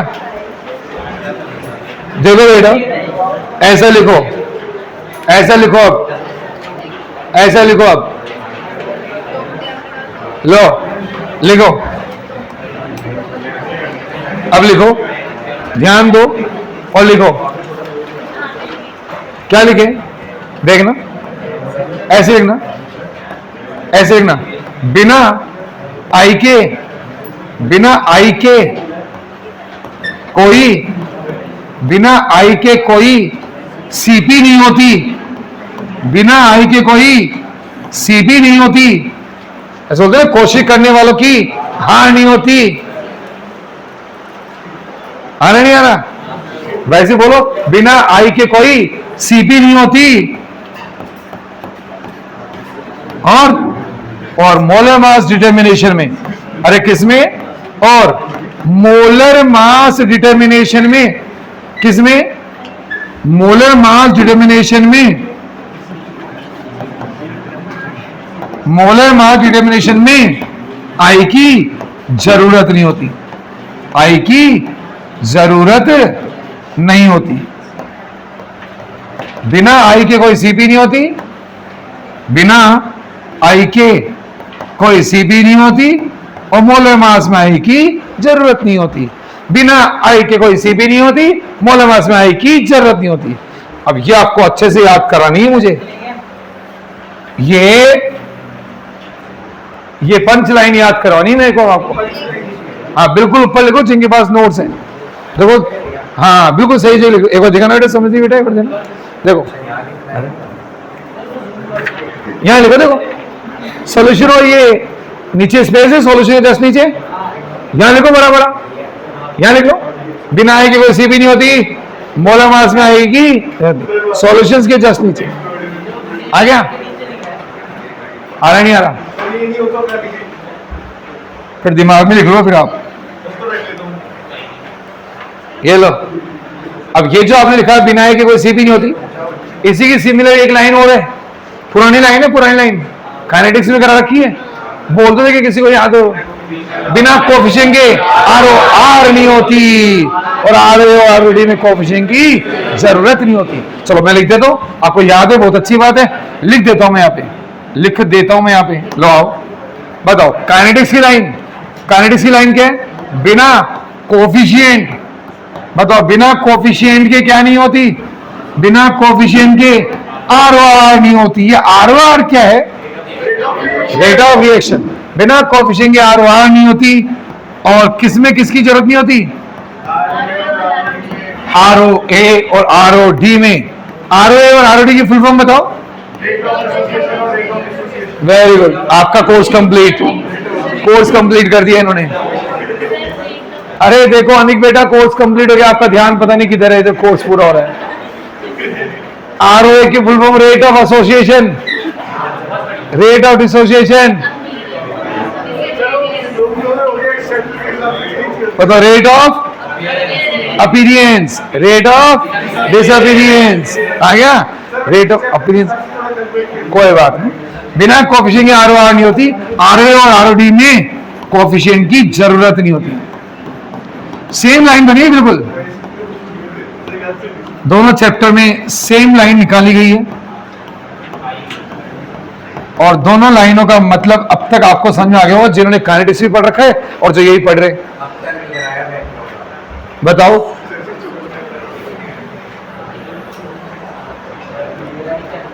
आ रहा है नहीं आ रहा? बताओ क्या दोनों लाइनें याद रह जाएगी आपको? बोलें क्या? बोल रहे हैं बिना आई के क्या नहीं होती? बिना आई के सीपी नहीं होती, और मोलर मास डिटरमिनेशन में आई की जरूरत है। अच्छा, जिन्होंने काइनेटिक्स नहीं पढ़ रखा जाने दो, उनको ये तो समझ में आ गई ना? ये तो आ गया ना सबको समझ में? अब ये अब बाद में आ जाएगा समझ में जब पढ़ेंगे। और जिन्होंने पढ़ रखी काइनेटिक्स उनको तो ये भी आ गया, वो भी आ गया, दोनों आ गया। और देखो बिल्कुल बिल्कुल सिमिलर सी भाषा बनाई गई है, भाषा एक ही रखी है, बिना बिना, के कोई आ गया, नहीं होती नहीं होती, और इसमें उसकी जरूरत नहीं होती, एक जैसी लैंग्वेज नहीं, ताकि सिमेट्री रहेगी, याद करना आसान रहेगा। तो बोल दो भाई बिना आई की क्या नहीं होती, बिना आई के कोई सीपी नहीं होती, और मोलर मास में आई की जरूरत नहीं होती। मोलर मास में आई, बताओ वापस से पूछता हूं, मोलर मास में आई की जरूरत क्यों नहीं है? बताओ मोलर मास में आई की जरूरत क्यों नहीं है? कि मोलर मास आप किससे निकाल रहे हो? सीपी से, और सीपी में पहले से आई लेके चल रहे हो, सीपी में आई तो पहले से लेके चल रहे हो ना, फिर दो बार थोड़ा आई लेके आओगे, नहीं आ रही बात समझ में, इसीलिए बोला गया बिना आई के कोई सीपी नहीं होती, और मोलर मास में आई की जरूरत नहीं। कर लोगे, आ जाएगा। और अब आपको सीपी के, चारों सीपी के फॉर्मूले आई के साथ ही बोलने। बताओ आरएलवीपी का फॉर्मूला आईएक्सबी, डेल टीवी का फॉर्मूला आईएनकेवी, डेल टीवी का फॉर्मूला आईएनके, और pi equals to ICRT, NCRT की आईसीआरटी, आईसीआरटी। कर लोगे यार, चारों फॉर्मूले याद रह जाएंगे आई के साथ। अच्छा, अब खुद का आई का फॉर्मूला ही तो बोलो, आई का खुद का formula observe CP upon theoretical CP, ये सीपी की टर्म से। अच्छा, मोल्स की टर्म से बोलो यही formula, observe moles upon theoretical, यही फॉर्मूला मोलर मास की टर्म्स में उल्टा। क्या करना? उल्टा कर देना। क्या उल्टा कर पाओगे क्या बेटा, या नहीं कर पाओगे? उल्टा कर पाओगे क्या? देखो उल्टा, ये देखो सीपी के साथ ऑब्जर्व अपॉन थ्योरेटिकल, मोल्स के साथ भी ऑब्जर्व अपॉन थ्योरेटिकल, लेकिन मोलर मास हो जाता है उल्टा, थ्योरेटिकल ऊपर और ऑब्जर्व नीचे। क्यों? कि सीपी का और मोलर मास का रिलेशन कैसा है? इनवर्सली, इसे ये रिलेशन उल्टा आएगा, ये रेशियो उल्टा आएगा, और वो रेशियो सेम ही आएगा। क्या बताओ हो जाएंगे ये सारे? कर लोगे? आ गया? तो वेंटोफ ने बताओ काफी कुछ हमारे लिए आसान कर दिया है क्या? अब बताओ, अब मैं वापस पूछता हूं, अगर सोचो वेंटोफ नहीं आए, वेंटोफ फैक्टर नहीं हो, तो फिर हमको सीपी निकालते समय किन किन बातों का ध्यान रखना चाहिए? बताओ किन किन बातों का ध्यान रखोगे? पहले तो क्या चेक करोगे? पहले तो क्या होना चाहिए? एसोसिएशन या डिसोसिएशन हो रहा है कि नहीं हो रहा, वो देखना पड़ेगा। क्या देखना पड़ेगा? एसोसिएशन है कि डिसोसिएशन, वो देखना पड़ेगा। फिर अगर वो हो गया तो उसके बाद ये भी देखना पड़ेगा कितना हो रहा है, ज्यादा हो रहा है, कम हो रहा है। आ गया? तब जाके हमारे सीपी के आंसर सही निकलेंगे, जो अपन कल देख ही रहे थे। आ गया? अब लेकिन उन सबके बजाय एक वेंटो फैक्टर आई दे दिया, आई से ये भी पता चल जाता है कि डिसोसिएशन है कि एसोसिएशन है, और साथ में आई से ये भी पता चल जाता है कि कितना हुआ है, कितना डिसोसिएशन हुआ है, कितना एसोसिएशन है। इसका मतलब अब थोड़ा आई को और गहराई में जाके पढ़ना पड़ेगा। अब आई को पूरा खोल डालेंगे और देखेंगे आई के अंदर ऐसे क्या था, समझो क्या? आई को पूरा खोल के पढ़ेंगे। कैसे? आपने बोला आई अपने अंदर क्या क्या लेके बैठा है, वही बता देगा डिसोसिएशन है क्या, वही बता देगा एसोसिएशन है क्या, वही बता देगा परसेंटेज कितना चल रहा है। सारी बातें आई से निकाल के लाएंगे। तो निकालना है फिर आई से सारी बातें, आओ निकालते हैं। तो आओ बताओ, ये सारे केस वेस तो कल पढ़ ली थे ना अपन ने? बताओ, अरे केस 1 केस 2 पढ़ ली थे ना अपन ने?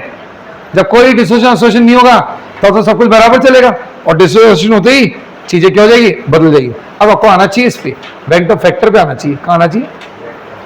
पहले वेंटो फैक्टर जितना अपन ने पढ़ लिया उतना मैं आपको एक बार पढ़ाई दूं, जल्दी से नोट्स में से पढ़ना, नोट्स में से वेंटो फैक्टर। वेंटो फैक्टर को पढ़ पाएंगे क्या? क्या लिखा है? दो पहली लाइन तो आपको क्लियर नहीं हो पाएगी। कौन सी? To calculate. सुन रहे क्या? टू कैलकुलेट वाली लाइन तो आपको क्लियर नहीं हो पाएगी।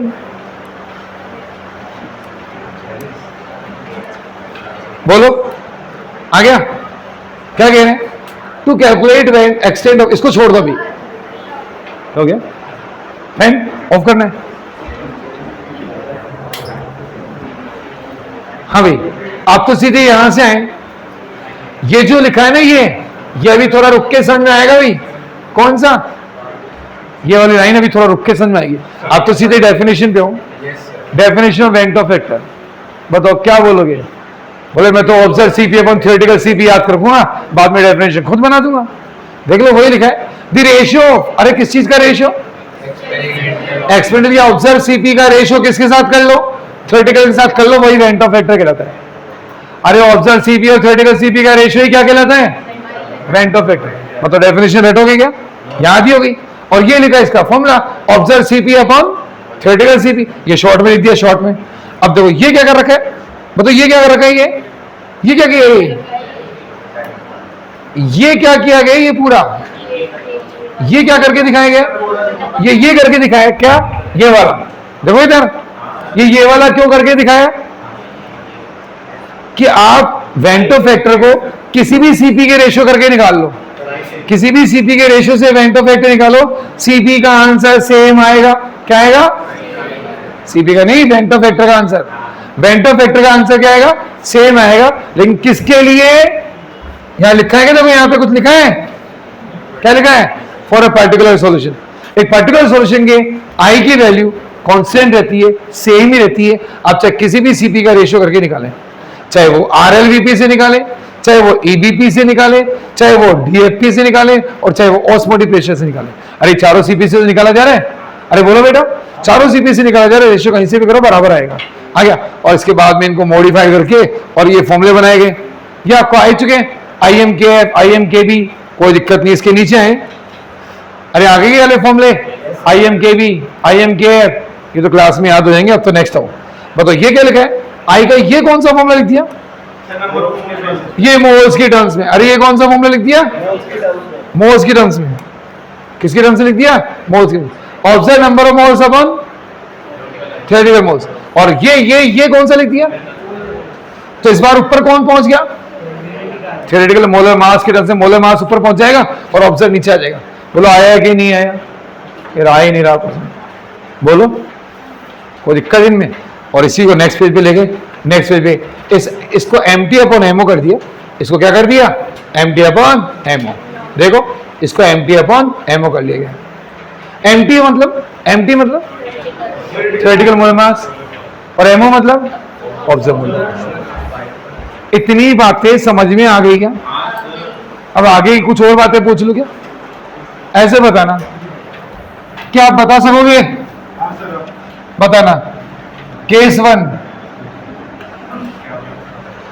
वन कौन सा? Neither dissociation nor association.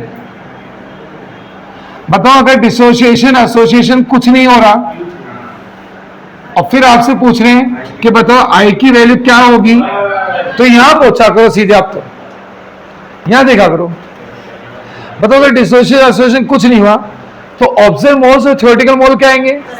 Same आएंगे क्या? अच्छा पहले ये तो ऑब्जर्व मोल क्या है, थ्योरेटिकल मोल क्या है?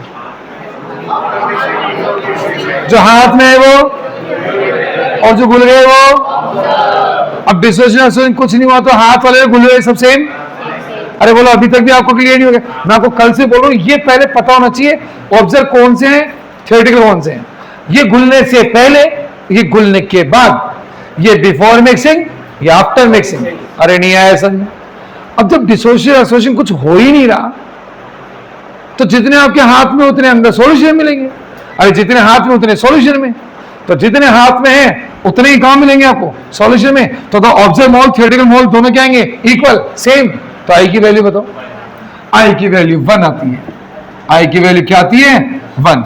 अरे आ रहा है क्या समझ? आई की वैल्यू क्या आएगी? 1 आएगी। कब आएगी 1 बताओ?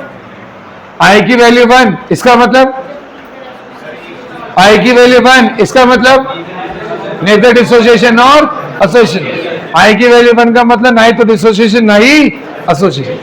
क्लियर? अच्छा अब मैं आपसे पूछता हूं, अगर डिसोसिएशन हो रहा है तो बताओ आई की वैल्यू क्या आएगी?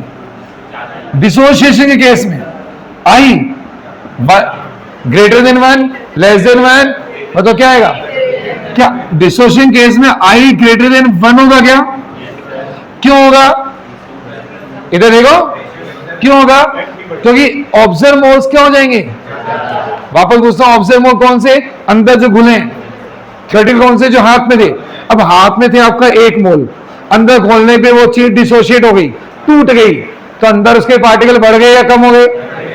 वो है ऑब्जर्व मोल। तो ऑब्जर्व मोल क्या आएगा? थ्योरेटिकल से ज्यादा, और ज्यादा आएगा तो आई का आंसर ग्रेटर देन 1। अरे नहीं आ रहा।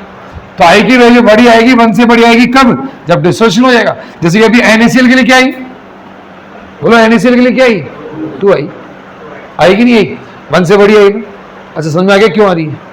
कि डिसोसिएशन में ऑब्जर्व वाले पार्टिकल ज्यादा होंगे पहले वाले पार्टिकल से, कि टूट चुके हैं तो नंबर ऑफ पार्टिकल क्या हो चुके हैं? बढ़ गए। और नंबर ऑफ पार्टिकल बढ़ने से आई की वैल्यू क्या हो जाएगी? बढ़ जाएगी। नहीं आई बात समझ में? अच्छा तो भी बताओ एसोसिएशन का आई क्या आएगा? एसोसिएशन केस में आई, बोलो बोलो बोलो, अब बना नहीं पा रहे। अब तो बनाओ ना लेस देन 1। बताओ क्यों? एसोसिएशन में आपके हाथ में थे मान लो 100 पार्टिकल, अंदर जा जाके वो जुड़े और 100 के 50 ही कर दिए उन्होंने अंदर जाके, तो बताओ बाद वाले पार्टिकल क्या हो गए? कम। ऑब्जर्व मोल हो गए 50, थ्योरेटिकल आपने लिए थे 100, तो आंसर तो हो गया लेस देन 1। क्या गया? Less than. तो एसोसिएशन में आई की वैल्यू क्या आएगी? Less than. डिसोसिएशन में आई की वैल्यू क्या आएगी? Greater than 1। और नाइदर नॉर में 1 नहीं आया। अब मैं बोल रहा हूं ये जो तीनों बातें हमने तैयार की है, बच्चे इसको भी रटते हैं। बोले आप तो कहते हो रट लिया करो, रट लिया करो। मैं किन बातों को रटने के लिए कहता हूं? पहले चीज को समझ लिया, कॉन्सेप्ट क्लियर है, अब फॉर्मूला आ चुका है, अब फॉर्मूले को रट डालो, आ गया। अब ये भी रटोगे कि डिसोसिएशन का आई ग्रेटर देन 1, डिसोसिएशन का आई तो थोड़ा सा दिमाग भी तो चलाओगे ना यार। सीधा सोचो, टूट गए पार्टिकल बढ़ गए, आई 1 से बड़ा, एसोसिएशन पार्टिकल कम हो गए, आई 1 से छोटा, इसको क्या ही रटना है? और नाई टूटे नाई जुड़े तो आई 1, आई की वैल्यू 1। आगे की आवाज से कुछ और सवाल करता हूं आपसे, कर लो क्या? बताओ क्या आई की वैल्यू 0 हो सकती है? आई की वैल्यू 0 हो सकती है? क्यों नहीं हो सकती 0? क्योंकि ऑब्जर्व मोल कुछ तो होंगे। ऐसे ना आपने सॉल्यूट डाला और गायब, आपने डाला तो सॉल्यूट डाला और गायब हो गया, अंदर तो सॉल्यूशन में था ही नहीं हो। तो थ्योरेटिकल मोल तो थे और ऑब्जर्व 0, ऐसा होगा कि कभी? बताओ ऑब्जर्व मोल कुछ ना कुछ तो होंगे ना यार, कम ज्यादा सेम कुछ ना कुछ तो होंगे ना यार। तो ऑब्जर्व मोल कभी 0 नहीं हो सकते कि जो चीज आपने सॉल्यूशन में डाली है वो है तो सही ना यार। मैटर कहीं चला गया क्या? वो मैटर वो मास कहीं चला थोड़ा ना गया, यही बात समझे। तो ऑब्जर्व मोल कभी 0 नहीं हो सकता, इसलिए आई की वैल्यू 0 नहीं हो सकती। अरे हो सकती क्या? आई की वैल्यू क्या नेगेटिव हो सकती? क्या नेगेटिव? मोल्स माइनस में हो जाएंगे, माइनस के 5 मोल आपने डाले थे, प्लस के 5 अंदर जाके गए माइनस के 5, ऐसे दोनों हो गया यार। वो तो पार्टिकल का नंबर माइनस में होता है क्या यार? आपके माइनस के 5 दोस्त है क्या? आपके है क्या माइनस के 5 दोस्त? हाँ वो दोस्त है जो माइनस में चल रहे मेरे, वो सारे दोस्त मेरे माइनस वाले हैं। आ गया? उनका अभी एग्जाम लगाओ, माइनस में नंबर लेके आएंगे। आ गया? बताओ क्या आई की वैल्यू नेगेटिव हो सकती है? क्या आई की वैल्यू 0 हो सकती है? क्या आई की वैल्यू 0 से कम हो सकती है क्या? अरे 0 से कम वाला नेगेटिव हो गया है। क्या आई की वैल्यू 1 से कम हो सकती है क्या? क्या आई की वैल्यू 0.1 हो सकती है क्या? क्या आई की वैल्यू 5 हो सकती है क्या? हो सकती है, 5 तो हो सकती है। आपसे ऐसा पूछा था क्वेश्चन, 2 कौड़ी का क्वेश्चन, देखो 1 नंबर का 2 कौड़ी का क्वेश्चन, बताओ ऐसे पूछते हैं, when I greater than 1, greater than 1 question mark. I greater than 1 कब होता है? डिसोसिएशन केस में। आ गया? आई लेस देन 1 कब होता है? और अगर आई की वैल्यू 1 है तो इसका मतलब डिसोसिएशन ऑक्सीडेशन कुछ भी नहीं हो रहा। ये आई की वैल्यू देखना आ गया, अरे आ रहा ही नहीं आ रहा, ये आपको देखना आ गया। अब सबसे बड़ा जो सवाल है मन में, जो कई मतलब 2-3 से चल रहा है कि सर मैं बोला मासूम और सो क्यूट, क्या बोला मासूम और सो क्यूट, मुझे कैसे पता चलेगा किसका डिसोसिएशन, किसका एसोसिएशन और किसका नेदर नॉर? मुझे थोड़ी ना पता है कि किसका डिसोसिएशन चल रहा है, किसका एसोसिएशन चल रहा है, किसका कुछ नहीं चल रहा है, मुझे कैसे पता चलेगा? तो मैं आपको बताता हूं, मैं आपको कुछ एग्जांपल बताता हूं, जो कुछ फिक्स एग्जांपल है उनको तो रट ही लो, फिक्स एग्जांपल उनको तो रट ही लो, बाकी वो देखने से पता चल जाएगा। जैसे ग्लूकोज है, ग्लूकोज जो है, गुल्लू, अपना गुल्लू, हाँ ग्लूकोज का प्यार से गुल्लू बोलेंगे, ग्लूकोज, क्या ग्लूकोज, ग्लूकोज, ग्लूकोज। देखो गाइज, गाइज देखिए, और क्या कोरोना में ये करते थे, देखिए गाइज, गाइज आपको समझ में आ रहा है? गाइज आपको मेरी आवाज सुनाई दे रही है? हेलो हेलो हेलो गाइज, सो तो नहीं गए? इधर देखो, तो देखो गाइज, मैं कह रहा था ग्लूकोज, अपना गुल्लू आ गया। बताओ ग्लूकोज का फॉर्मूला आता है आपको? ग्लूकोज का फॉर्मूला बोलो, C6H12O6। आप खुद सोचो, अगर आपसे पूछा, बताइए डिसोशिएट होगा क्या? तो आपके मन से अंदर से फीलिंग आई है टूट रहा है जैसा कुछ लग तो नहीं रहा इसमें यार, लग रहा है क्या? तो ये डिसोसिएशन का केस नहीं है। आप पहले यही कंफर्म करना डिसोसिएशन का है क्या। क्यों? एसोसिएशन की जानकारी तो मैं आपको बताऊंगा कि 1 सेकंड में पता चल जाएगी। मेरी बात समझ में? आप तो जो डिसोसिएशन का है क्या? नहीं है, और ये एसोसिएशन का भी नहीं है। तो ग्लूकोज का ना ही तो एसोसिएशन होता है ना ही डिसोसिएशन होता है। अच्छा, अब हमारे सुक्रोज का बताओ। सुक्रोज यानी कि शुगर। अच्छा, इसका एक नाम केन शुगर भी है, केन शुगर। हाँ, शुगर केन से बनाई गई शुगर केन शुगर, उल्टा कर दिया। आ गया सुक्रोज। फॉर्मूला क्या है? C12H22O11। क्या पता है ये टूटेगा क्या? इसका डिसोसिएशन होगा क्या? इसका भी डिसोसिएशन नहीं होता, इसका एसोसिएशन भी नहीं होता। और हमारा यूरिया क्या फॉर्मूला बोलते एक बार जोरदार। NH2 को NH2 क्या? अगर NH2 को NH2 नहीं बोलेंगे तो क्या बोलेंगे? बोले यूरिया बोलूंगा इसका। क्या बोलूंगा? यूरिया। बताओ, यूरिया का भी नाइदर डिसोसिएशन और एसोसिएशन। ग्लूकोज, सुक्रोज, यूरिया, ये तो खैर कॉमन एग्जांपल है ही। इसके अलावा कभी आपको ऐसे लिखा हुआ मिलेगा, क्या लिखा हुआ मिलेगा? ऐसा क्या लिखा हुआ मिलेगा? प्रोटीन। क्या लिखा हुआ मिल गया? प्रोटीन। अब प्रोटीन लिख के दे रहे, फॉर्मूला तो दे रही नहीं है। तो प्रोटीन तो बड़े बड़े हैं कंपाउंड का, फॉर्मूला कैसे लिखेंगे वो? आ गया कुछ एक कंपाउंड थोड़ी ना, वो तो पूरा पॉलीमर है। तो प्रोटीन दे दिया, अब कोई फॉर्मूला होना नहीं दे रहा, तो नाइदर नॉर का केस है। ना ही तो डिसोसिएट होगा ना ही एसोसिएट होगा। प्रोटीन आपको बोल दिया स्टार्च, क्या बोल दिया? आपको बोल दिया कार्बोहाइड्रेट, कार्ब्स। क्या? कार्ब्स, समझ लो, कार्बोहाइड्रेट।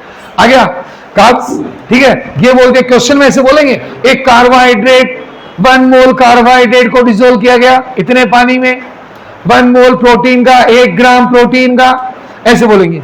आ गया विटामिन सी। क्या? विटामिन सी, जिसका कि दूसरा नाम है एस्कॉर्बिक एसिड है। क्या है? विटामिन सी, जिसका नाम क्या है? Ascorbic acid. सर ये सब हमें क्यों बता रहे हो? कि पहले अपने बायोमोलिक्यूल चैप्टर में सारे आएंगे। आ गया, और अभी अपने जो सॉल्यूशन चैप्टर है उसमें एक क्वेश्चन ऐसे बना रखा है, एस्कॉर्बिक एसिड से। किससे बना रखा है? एस्कॉर्बिक एसिड को डिसोल्व किया गया है। आ गया, तो अब आपको आई तो देखना ही पड़ेगा ना।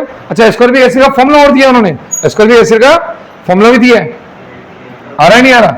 एस्कॉर्बिक एसिड का फॉर्मूला भी दिया है शायद उन्होंने, देख लेता हूं मैं एक बार, फॉर्मूला दिया है नहीं दिया, कहां गया? लेच या कैच, लेच। चलो अभी बता देते हैं। बताओ, प्रोटीन, स्टार्च, विटामिन, ये सब बायोमोलिक्यूल्स है। क्या ये सब? अच्छा, यहाँ पे एंजाइम भी दे सकते हैं, वो आपको क्या दे सकते हैं? एंजाइम। आ गया, और इसके भी लिख देंगे पॉलीमर। क्या लिख दें? पॉलीमर। इन सबको देख के ही आई की वैल्यू क्या कर देना? 1 कर देना। आई की वैल्यू 1। कौन कौन? Glucose, sucrose, urea, protein, starch, vitamin, polymer, enzyme, कुछ भी आ जाए, आई की वैल्यू क्या कर देना? 1 कर देना। क्या कर पाओगे क्या आप आई की वैल्यू 1? तो बताओ किन किन के लिए आई की वैल्यू 1 हो जाएगी? ये हो जाएगी, इनके लिए आई की वैल्यू 1 हो जाएगी। आ गया? आ रहा है? एस्कॉर्बिक एसिड का क्वेश्चन में दिखाया था आपको, एस्कॉर्बिक एसिड का क्वेश्चन देखना। एस्कॉर्बिक एसिड का क्वेश्चन मिलेगा आपको कहां? क्वेश्चन मिलेगा आपको यहां, इस पेज पे मिलेगा। आओ इस पेज पे देखो, ये रहा, जरा ध्यान से पढ़े। आगे क्या? ये पकड़ो, ये लो, ये लो। अब देखो, हट, कहाँ गया? अरे ये रहा ना, ये देखो, ये रहा। एस्कॉर्बिक एसिड, विटामिन सी, देखो फॉर्मूला लिख के दिया है। फॉर्मूला लिख के दिया है क्या? ये देखो C6H8O6। देखो ना बेटा, क्या नहीं मिला क्या आपको एस्कॉर्बिक एसिड? एनसीईआरटी के क्वेश्चन में एस्कॉर्बिक एसिड को यूज किया गया है क्या? अरे यूज किया नहीं किया? अब इसके आई की जरूरत पड़ेगी क्या आपको? हाँ, आई की जरूरत पड़ेगी इसमें। ये न्यूमेरिकल बिना आई के सोल्व होने वाला नहीं, इसमें आई की जरूरत पड़ेगी। तो आपको आई रख लेना है 1। आ गया? आई 1 रख लेना है। आ गया? इसलिए बोल रहा हूं विटामिन वगैरह भी मिलेंगे आपको क्वेश्चन में। मिल रहा है विटामिन सी, जिसका दूसरा नाम है एस्कॉर्बिक एसिड। और जेई मेंस का क्वेश्चन, हाँ जनवरी शिफ्ट में एक क्वेश्चन यही है, विटामिन सी का दूसरा नाम ascorbic acid, aspartic acid, acetic acid, और एक और नाम दे रखा था। सही में नहीं, अब जनवरी शिफ्ट के थोड़ा डाल रखे तूने पेपर इसमें, जनवरी शिफ्ट के है क्या? लो तो फिर आज तो दिखाई दो, लो तो फिर आप अभी आ, लेकिन वो ढूंढना पड़, लेकिन मेरे को शिफ्ट की डेट याद नहीं है कौन सी शिफ्ट है, सारे चेक कर लो, ये बढ़िया काम है। इसे कहाँ पता लगा नहीं जनवरी शिफ्ट है कि अप्रैल शिफ्ट है? ये जेई मेंस फर्स्ट, ये तो शिफ्ट 1 शिफ्ट 2 है, ढूंढना पड़ेगा भी, तो टाइम खराब होगा इसमें तो। हाँ, मैं कल ढूंढ के रखूंगा फिर बताऊंगा आपको। आ गया? तो सुनो, एस्कॉर्बिक एसिड का दूसरा नाम विटामिन सी, विटामिन सी का दूसरा नाम एस्कॉर्बिक एसिड। आ गया? ये वैसे बायोमोलिक्यूल चैप्टर से आया हुआ क्वेश्चन है कि बायोमोलिक्यूल में हमको vitamin, nucleic acid, DNA, RNA, protein वोटीन सब पढ़ने अपन को। आ गया? वहां से क्वेश्चन। तो पता क्या आपको आई की वैल्यू 1 मिल गई है? क्या आपको आई की वैल्यू 1 मिल गई है कि नहीं मिल गई है? आई की वैल्यू 1 मिल गई है। आ गया? ये तो किन किन के लिए आई की वैल्यू 1 है? जितने याद हुए बोलो, जितने भी याद हुए। ग्लूकोज के लिए और बताओ, सुक्रोज और बताओ, यूरिया और प्रोटीन, विटामिन, कार्बोहाइड्रेट कुछ भी आ जाए, पॉलीमर आ जाए, आई की वैल्यू 1 रखेंगे। आ गया? और कोई भी अटपटा सा आ जाए, बिना पढ़ा लिखा आ जाए, तो वो भी 1 कर देना। क्यों? जरूर वैसे होगा, कोई 1 वाला होगा। आ रहा नहीं आ रहा? समझ रहे हो? आ गया? चलो, अब ये तो गया नेदर नोर वाला। क्या हो गया? जिनके लिए आई की वैल्यू क्या रहती है? 1। अब मैं आपको बताता हूं ग्रेटर देन 1 वाले। बताओ आई की वैल्यू ग्रेटर देन 1 का मतलब, बोलो बोलो बोलो, आई की वैल्यू ग्रेटर देन 1 का मतलब बताओ, क्या बोलोगे? डिसोसिएशन। बताओ क्या होगा? अरे डिसोसिएशन होगा ना यार। आई की वैल्यू 1 से बड़ी कब आएगी? जब डिसोसिएशन होगा। अब डिसोसिएशन करवाना, देखना डिसोसिएशन। बताओ क्या NaCl का डिसोसिएशन होता है क्या? टूटता है किसमें? Na+ में और किसमें? Cl- में। अब जल्दी जल्दी बताना, KCl टूटता है क्या? K+ में और किसमें? Cl-। अच्छा बताना, बताओगे Na2CO3 टूटता है क्या? Na2CO3 बताओ किसमें? 2 Na में और CO3 डाइनेगेटिव। अच्छा बताओ आपको तोड़ना आता है क्या? तोड़ना, ये तोड़ना आता है क्या आपको? नहीं आता? अगर किसी को तोड़ना नहीं आता तो बाहर मिलना, उसको तोड़ना सिखा दूंगा, तोड़ना सिखा दूंगा। बाहर मिलना, उसको टेबल पे बिठा के तोड़ना सिखाऊंगा। आ गया? Na2SO4, Na2SO4 टूटेगा क्या? अच्छा पहचान बताता हूं आपको, किसी में Na नजर आ जाए, K नजर आ जाए, कैल्शियम, मैग्नीशियम ये नजर आ जाए, मतलब कि S ब्लॉक की कोई मेटल नजर आ जाए, क्या नजर आ जाए? S ब्लॉक की मेटल नजर आ जाए, पक्का तोड़ देना। क्या कर देना? पक्का तोड़ देना। आ गया? दूसरी बात, अब बताओ HCl टूटता है क्या? HCl मतलब टूटेगा क्या? H+ में और किसमें? Cl- में। अच्छा बताओ H2SO4 भी टूटता है क्या? टूटता है ना, 2 H+ में और किसमें? SO4 में। अच्छा तो HNO3 टूटता है क्या? H+ में और किसमें? क्या आपको लग रहा है कि ये एसिड है? ये एसिड है क्या? एसिड को तोड़ना, एसिड को तोड़ना, कि एसिड टूट के H+ दे देगा, टूटे बिना H+ थोड़ा ना देगा। एसिड का काम क्या होता है? H+ देने का। एसिड कौन होते हैं? बोलो बोलो, एसिड कौन होते हैं? H+ देंगे। अब H+ कैसे निकलेगी? टूटने से निकलेगी, बिना टूटे थोड़ा निकलेगी, टूट के तो निकलेगी वो, इसका मतलब टूटेगा वो भी, इसका वो भी डिसोसिएशन का केस है। क्या है? तो सारे एसिड किसके एग्जांपल बताओ? दुनिया के सारे एसिड्स डिसोसिएशन के एसोसिएशन की। जैसे कि अब मैं आपसे पूछूं, बताओ क्या ये कंपाउंड आपके सामने जो लिखा है ये एसिड है क्या? क्या ये एसिड है क्या? ये टूटता है क्या? ये ऐसी एसिड सर अभी 2 दिन से तो आप इसको जुड़ना बता रहे थे, जुड़ जाता है ऐसे H बॉन्डिंग कर करके। बताओ मीडियम पे डिपेंड कर रहा है। तो बताओ कब जुड़ेगा, कब टूटेगा? पानी में, पानी में इसका, तो फिर एसोसिएशन किसमें? बेंजीन में। किसमें? तो अभी तो पानी की बात चल रही है, तो आप इसको क्या करेंगे? तोड़ेंगे। तो बताओ क्या ये भी टूटेगा क्या? हाँ, दुनिया के सारे एसिड क्या होते हैं? टूटते हैं। एसिड टूटते हैं, एसिड टूटते हैं। न्यारी बात समझ में? टूटेगा, एसिड टूटेंगे। अच्छा बेस टूटेंगे क्या? बेस आपको दे दिया NaH, KH, CH का ऑल्टाइज, बताओ दे दिया, टूटेंगे नहीं टूटेंगे? सारे बेस भी टूटेंगे। बेस टूट के OH- देगा, टूटेगा जब देगा ना OH-, तो वो भी डिस्ट्रीब्यूशन का केस बनेगा। आ गया? सारे एसिड, सारे बेस, सारे सॉल्ट सब टूटेंगे। क्या? सब के सब टूटेंगे। न्यारी बात समझ, सब के सब टूटेंगे। न्यारी बात से कौन? अनिक? क्या अनिक है? अनिक को तो यहां बिठाने की बात हो गई थी ना पहले। कोई बात नहीं, पापा से बात कर लेंगे, फिर बैठ जाएंगे आगे। आ जाओ। क्या बताओ, बात समझ में आ गई? अरे आ रही नहीं आ रही बात समझ? क्या टूटेंगे टूटेंगे समझ में आ रहा है नहीं आ रहा को? अरे बोलो, आ गया? तो सारे एसिड टूटेंगे, सारे बेस टूटेंगे, सारे सॉल्ट टूटेंगे, और टूटने वालों को एक नाम दिया जाता है। टूटने वालों को बोलेंगे क्या? इलेक्ट्रोलाइट्स। क्या कहते हैं? इलेक्ट्रोलाइट्स। अब अगर आपको इलेक्ट्रोलाइट्स वर्ड लिखा हो, इलेक्ट्रोलाइट वर्ड लिखा हो मिल जाए, समझ जाना आई की वैल्यू क्या आएगी? Greater than 1। इलेक्ट्रोलाइट अगर लिखा मिल जाए तो ग्रेटर देन 1 कर देना। आई की वैल्यू क्या कर देना? Greater than 1। आ गया? आ जाओ, और लेता हूं कुछ एग्जांपल, और लेता हूं कुछ एग्जांपल और लेते हैं। बताओ, NH4OH टूटता है क्या? NH4OH टूटेगा क्या? हाँ, NH4OH टूटेगा ना, NH4 प्लस और OH माइनस। आ गया? अरे आ रहा ही नहीं आ रहा, टूटता है। बताओ कि क्या ये कौन है? क्या टूटेगा क्या? बेंजीन को तोड़ते देखा क्या आपने? 6C माइनस और 6H प्लस में ऐसे तोड़ दो क्या?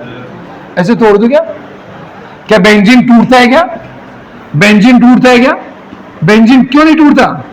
तो ये है क्या? बोलो, बेंजीन क्या है? हाइड्रोकार्बन।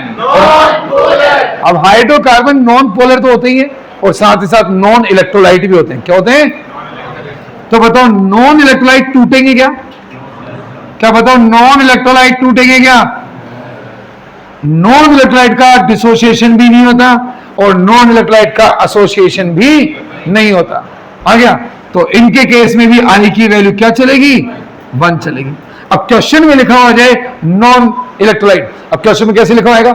एक नॉन वोलेटाइल। क्या बोला? तो नॉन वोलेटाइल क्यों बोला? क्या होता है नॉन वोलेटाइल का मतलब? जोड़ता नहीं है। एक नॉन वोलेटाइल, तो नॉन वोलेटाइल क्यों ले रहे हो? कि सीपी डिफाइन ही कब होती है? जब सॉलिड क्या होता है? सॉलिड तो नॉन वोलेटाइल होती है ना, NVS। आ गया? अब क्वेश्चन में ऐसे होता है, एक non volatile non electrolyte solute.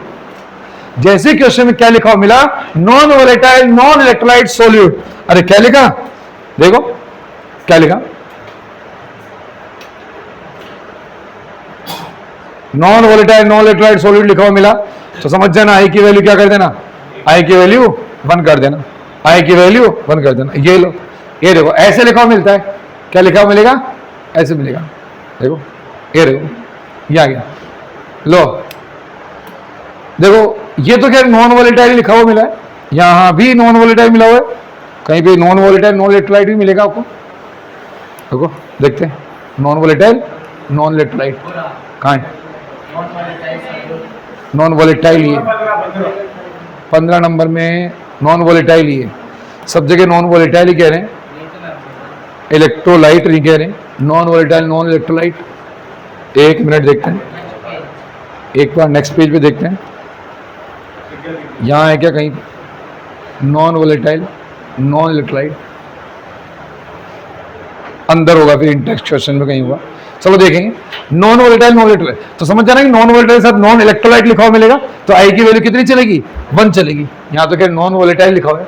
चलो देखेंगे क्वेश्चन आने दो सामने, तो समझ में आ गया।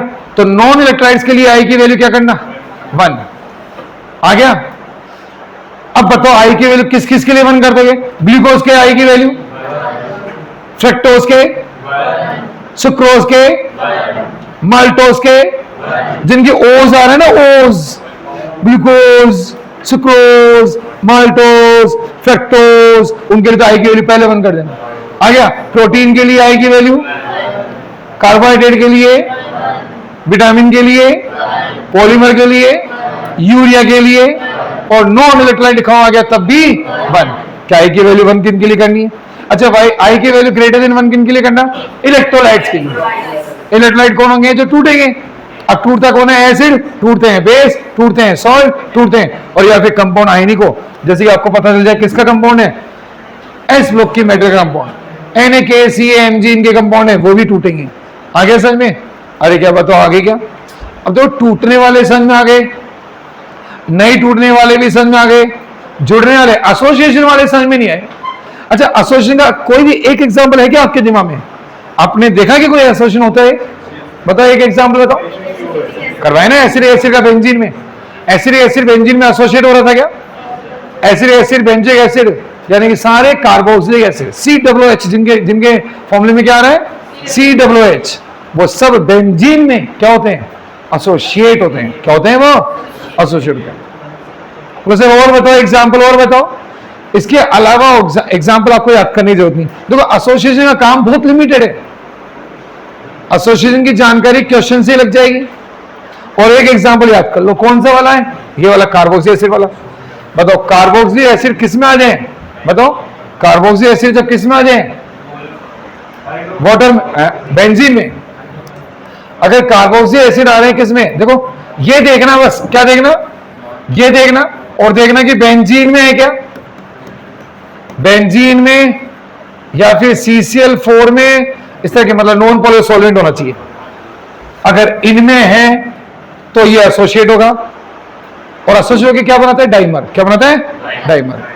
उसे इसके अलावा कोई और एग्जांपल आ गया तो, इसके अलावा कोई और एग्जांपल आएगा तो क्वेश्चन में लिखा हुआ आता है कि ये सॉल्यूट एसोसिएट हो रहा है, ऐसे लिखा हुआ जाएगा। एसोसिएट लिखा हुआ नहीं आता, मैं कहता हूं एक्चुअल में क्या लिखा होता है? डाइमराइजेस। क्या बोलेगा? इसका डाइमराइजेस हो रहा है, ये डाइमराइज हो रहा है, तो डाइमराइज मतलब कि जुड़ रहा है, ये ट्राइमराइज हो रहा है। अच्छा, डाइमराइज और ट्राइमराइज में फर्क बताओ।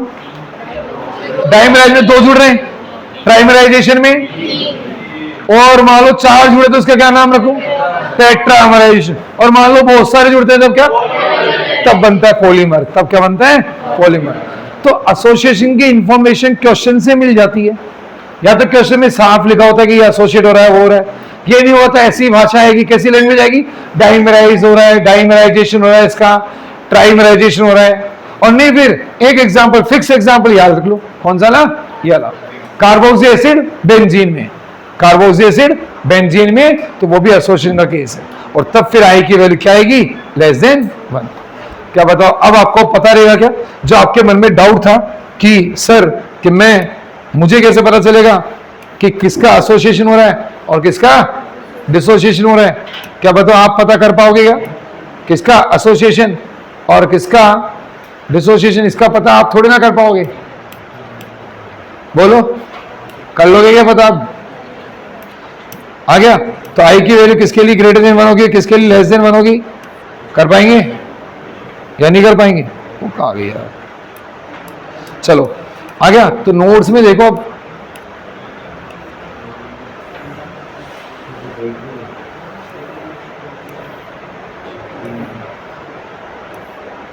लो आओ देखो, अब देखो क्या आपको केस तीनों समझ में आ चुके हैं? अब बोलो, अब क्या तीनों केस समझ में आ गए?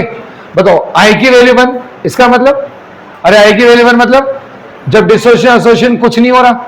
और देख लो एग्जांपल दे रखेंगे, आप बोलते ना मैं बोला मासूम सो क्यूट, मुझे कैसे पता चलेगा आई की वैल्यू क्या होगी?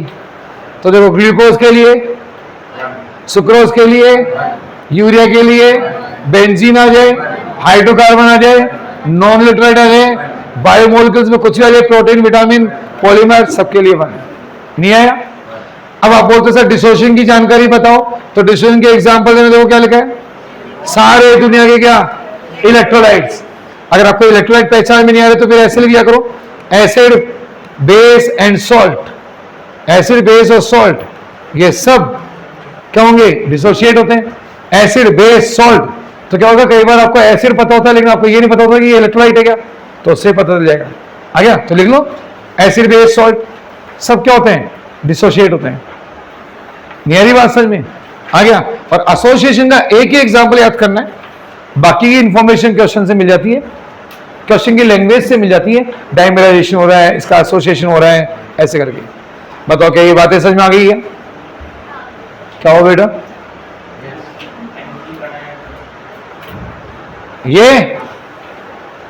ये तो फिर आई के हिसाब से MT MO कम कर लो। आई अगर 1 है देखो ये लिखा ऊपर, यहां से कंपेयर करा रखा है। आई की वैल्यू अगर 1 है, बताओ ये अगर 1 है तो एम्प्टी और एमओ दोनों क्या हो गए? इक्वल। अब आई बोला ग्रेटर देन 1, आई अगर 1 से बड़ा है, बताओ आई अगर ग्रेटर देन 1 है तो कौन बड़ा होगा कौन छोटा होगा? आई अगर ग्रेटर देन 1 है तो कौन बड़ा होगा? एम्प्टी बड़ा होगा एमओ से। वो तो यहां से बना लो, नहीं बन पाएंगे ऐसे। तो ये कोई खास मुद्दा नहीं है, वो तो आई से बन जाएगा। आ गया? बताओ क्या इतनी बातें समझ में आ चुकी है क्या आपको? क्या तीनों केस समझ में आ गए? आई कब 1 होगा, कब 1 से बड़ा होगा, कब 1 से छोटा होगा, उनके एग्जाम्पल, थोड़े बहुत एग्जाम्पल याद रखने, आपको ध्यान रखोगे। आ गया? क्वेश्चन में नॉन रेटलाइट लिखा हो रहा है, आई या नहीं 1 है। आ गया? ऐसे तो बताओ इतनी बातें समझ में आ गई। अब हम कह रहे थे कि आई अपने अंदर सब कुछ लेके बैठा है। बताओ आई की वैल्यू को देखकर आपको डिसोसिएशन एसोसिएशन की जानकारी मिल रही है नहीं मिल रही है? कि डिसोसिएशन हुआ, कि एसोसिएशन हुआ, कि कम हुआ, कि ज्यादा हुआ, ये मिल रही है कि नहीं मिल रही है? अच्छा ये जानकारी तो मिली कि डिसोसिएशन एसोसिएशन हो रहा है, लेकिन क्या ये थोड़ा मिल गई अभी कि कितना हो रहा है, कितना हो रहा है, ज्यादा हो रहा है, कम हो रहा है, वो थोड़ा पता लगा। अब अगला काम वो पता करना है। आ गया? अभी तो सिर्फ आपको ये पता लगा है डिसोसिएशन हो रहा है या एसोसिएशन हो रहा है या कुछ नहीं हो रहा है। अच्छा तो कैसे पहचानोगे? मान लो मैंने दे दिया किसी का आई 1.4 आया, क्या हुआ है? नहीं डिसोसिएशन हुआ। और किसी का मान लो कि 3.5 आ गया, और किसी का मान लो कि 0.4 आ गया, और किसी का 1 आ गया। समझ में आ गया? यानी आई से आपको एक चीज तो पकड़ में आने लगी कि डिसोसिएशन एसोसिएशन। अपन पता है अब आई को क्यों लेके आए थे? वेंटो फैक्टर ने कल आप लोगों को क्या बोला था कि देखो बच्चों इतना परेशान हो जरूरत नहीं है, आपको पहले ये पढ़ाया गया। पहले क्या पढ़ाया मैंने कि जो सीपी मेजर करते समय आपको किन किन बातों को ध्यान रखना है कि सोल्यूट का डिसोसिएशन एसोसिएशन हो रहा है कि नहीं हो रहा है, ये चेक करो। फिर ये चेक करने के बाद एक और चीज चेक करो कितना हो रहा है, वो कितना टूट रहा है, पूरा टूट रहा है कि कम टूट रहा है, 100% कंप्लीट डिसोसिएशन या पार्शियल, ये भी देखना पड़ेगा। अब आप उसे इतनी सारी चीजें देखेंगे तो हम तो मर ही जाएंगे। तो आपके लिए किसने इजी किया ये काम? किसने इजी करके दे दिया? बेंटोफ फैक्टर ने। बेंटोफ ने बोला कि तुमको, आप लोगों को इतनी मेहनत करने की जरूरत नहीं है, आप सिर्फ बेंटोफ फैक्टर पे काम करो। बेंटोफ फैक्टर निकाल दिया तो फिर आपको सब कुछ आ गया। तो आ रहा है क्या बेंटोफ फैक्टर से? क्या बेंटोफ फैक्टर से डिसोसिएशन एसोसिएशन सब समझ में आ रहा है क्या? अरे आ रहा है कि नहीं आ रहा? आ रहा है। तो अभी तक तो इतना ही समझ में आया कि डिसोसिएशन एसोसिएशन। अब हमको ये देखना है कि क्या उससे ये भी पता चल रहा है क्या कितना डिसोसिएट हो रहा है और कितना एसोसिएट हो रहा है? बिल्कुल पता चल रहा है। देखो अगला टॉपिक क्या रहे, अगली हेडिंग ही आ रही, छोटी सी हेडिंग है, छोटा सा टॉपिक है। क्या पता करना है? डिग्री ऑफ डिसोसिएशन और वेंटोफ फैक्टर। आ गया? तो बहुत लंबी चौड़ी कहानियां करने का कोई मतलब नहीं है। एक सीधा फॉर्मूला है, ये सीधा फॉर्मूला है, ये सीधे रख लेना है। इसको सीधे इस तरीके से याद कर लो। किस तरीके से? लन भाई यार बोले कहां से आया? तो फिर मैं फिर बोल रहा हूं इसकी डेरिवेशन होती है, इस बोर्ड पे करा दूंगा मैं डेरिवेशन फिर एक दिन, लेकिन काम कभी नहीं आती, ना 12th में, ना जेई में, ना नीट में, कहीं काम नहीं आती। कौन सी? इस फॉर्मूले की डेरिवेशन। इसकी डेरिवेशन कहीं काम नहीं आएगी। आ गया? फिर भी आपका बहुत मन ऐसे मचल रहा होगा कि भाई डेरिवेशन कराओ कराओ, तो किसी दिन संडे को थोड़ा रुकना क्लास के बाद, 5 मिनट लगेगी मेरे को, ये समझा दूंगा। इसके लिए मैं क्लास में टाइम वेस्ट नहीं करूंगा कि उसको मैं टाइम वेस्ट करना ही मानूंगा। बस जिसको समझना होगा, जिसका बहुत मन कर रहा है कि मैं तो समझना ही चाहता हूं ये कहां से लेके आए, उसको समझा दिया जाएगा। आ गया? बाकी अभी के लिए क्या करें, सीधे याद करो, बिना दिमाग लगाए जोर जोर से बोलना चालू कर दो, चिल्लाना चालू कर दो। मतलब बचपन में टेबल्स वगैरह कैसे, अब तो पता नहीं वो सिस्टम शायद बंद हो गया। बचपन में टेबल कैसे लर्न कराई जाती थी स्कूल में? एक बच्चे को लास्ट पीरियड में खड़ा कर दिया जाता था कि लास्ट पीरियड में चल कुछ नहीं ये कर। मैडम को क्या होता, आलस आता था, या मैडम को खुद को कुछ काम करना होता, कॉपी चेक करनी है, कुछ काम। और लास्ट पीरियड में ऐसे होता है, बच्चे का भी मन नहीं है, मैडम का भी मन नहीं है, थक भी गए, एक बच्चे को खड़ा कर दिया। आज तू खड़ा हो जा, सबको टेबल याद करा, पहले एक बच्चे खड़ा हो गया, ऐसे बोलता 2 1 जा 2, सारे बच्चे 2 2 जा 4, फिर जोर जोर से चिल्ला चिल्ला के, और वो टेबल पता नहीं कब चिल्लाने में याद हो जाती थी। और चिल्लाने में बहुत पावर होती है, आपको पता नहीं, चिल्लाने में बहुत पावर होती है। आ रहा नहीं आ रहा? तो अब सुनो, अब मैं क्या कह रहा हूं, इसको सीधे याद कर लो। अल्फा डिसोसिएशन का फॉर्मूला। अच्छा, अल्फा डिसोसिएशन का मतलब क्या है? कितना टूट गया, कितना टूटा। अच्छा, मैं थोड़ा इसको और क्लियर करता हूं। एक में से कितना टूटता है वो अल्फा होता है। बोलो बोलो बोलो बोलो इसको। तो दो में से कितने टूटते वो अल्फा नहीं है, एक में से कितना टूटा वो अल्फा। और 100 में से टूटा तो परसेंटेज अल्फा। एक में से कितना टूटा अल्फा और 100 में से कितना टूटा परसेंटेज। ये बिल्कुल वैसे ही है जैसे आप अपने मार्क्स की परसेंटेज निकालते हैं। मुझे ये बताओ कि आप लोग अपने मार्क्स की परसेंटेज आज तक कैसे निकालते आए हो? कैसे निकालते आए हो? ऊपर क्या लिखते थे? Marks obtain. ऊपर क्या लिखते थे? कितने आए, क्या मार्क्स ऑब्टेन। और नीचे क्या लिखते थे? टोटल। यही करते थे क्या आप लोग? अच्छा, अगर आप इतना ही करके छोड़ते हो तो ये आपके ऑप्टेन मार्क्स का डिग्री है, फ्रैक्शन है। अगर आप इसको इंटू 100 करते हैं तो ये बनती है परसेंटेज। अब सेम काम अल्फा के लिए करना। किसके लिए करना? सेम काम अल्फा के लिए करना। अब अल्फा के लिए ऐसे करते हैं, अल्फा डिसोसिएशन। अरे क्या लिखेंगे? Alpha dissociation. तो बताओ ऊपर क्या लिखूं नीचे क्या लिखूं? आप लिखवाओ। ये मैंने आपको दिया है काम, ऊपर नीचे लिखो। अल्फा डिसोसिएशन दो, नीचे तो लिखो टोटल मोल्स क्या, और ऊपर क्या लिखोगे? Dissociated moles. नीचे क्या लिखना? Total moles. ऊपर क्या लिखना? नीचे ऊपर। तो टोटल में से कितने डिसोशिएट हो गए वो इसका क्या होता है? Alpha dissociation. आ गया? ये तो इसका फॉर्मूला है। और वैसे याद करने के लिए, समझने के लिए क्या बोलते हैं? एक में से जितना टूटता है ना वो अल्फा होता है। एक में से जितना टूट जाता है वो अल्फा होता है। आ गया? और अगर इसको 100 के लिए बनाएंगे तो परसेंटेज अल्फा हो जाएगा। नहीं आई बात समझ? अब इसका वेक्टर फैक्टर के साथ सीधा फॉर्मूला है, इसको सीधे याद कर लेंगे। बताओ क्या? अल्फा डिसोसिएशन का formula i minus one upon i minus one upon. अब इसको बोलते रहो लगातार, i minus one upon i minus one upon i minus one upon. किसका फॉर्मूला है? मैं आपको फॉर्मूला रटवा रहा हूं या समझा रहा हूं? रटवा रहा हूं। आ गया? i minus one upon i minus one upon. अच्छा, ऐसे ऐसे सेम फॉर्मूला अल्फा एसोसिएशन के लिए बनेगा कि टोटल में से कितने एसोसिएट हो गए, उसका फॉर्मूला सीधे रखना देखो आपको, i माइनस वन अपॉन। बस इसको 1/n कर देना, इसको 1/n कर देना। देखो अब सुनो वापस, अल्फा डिसोसिएशन और अल्फा एसोसिएशन के फॉर्मूले दोनों देखने में काफी हद तक सेम है, केवल एक चीज का डिफरेंस है। देखो i माइनस वन दोनों में, यहां पे n माइनस वन था, यहां पे 1/n माइनस वन है, इतना सा डिफरेंस है। आ गया? यहां पे क्या करना? n माइनस वन, यहां पे क्या करना? 1/n। अब अगर किसी को ये लग रहा है कि सर कैसे कैसे, मेरे तो कुछ समझ में नहीं आ रहा, तो पहले तो समझने की जरूरत नहीं है, अपने दिमाग पे इतना जोर मत डालो, कोई मतलब नहीं है, सीधा रख लो। फिर बोला नहीं नहीं आप तो रटवा रहे हो, समझा तो रही नहीं हो, मैं तो कल से नहीं आऊंगा।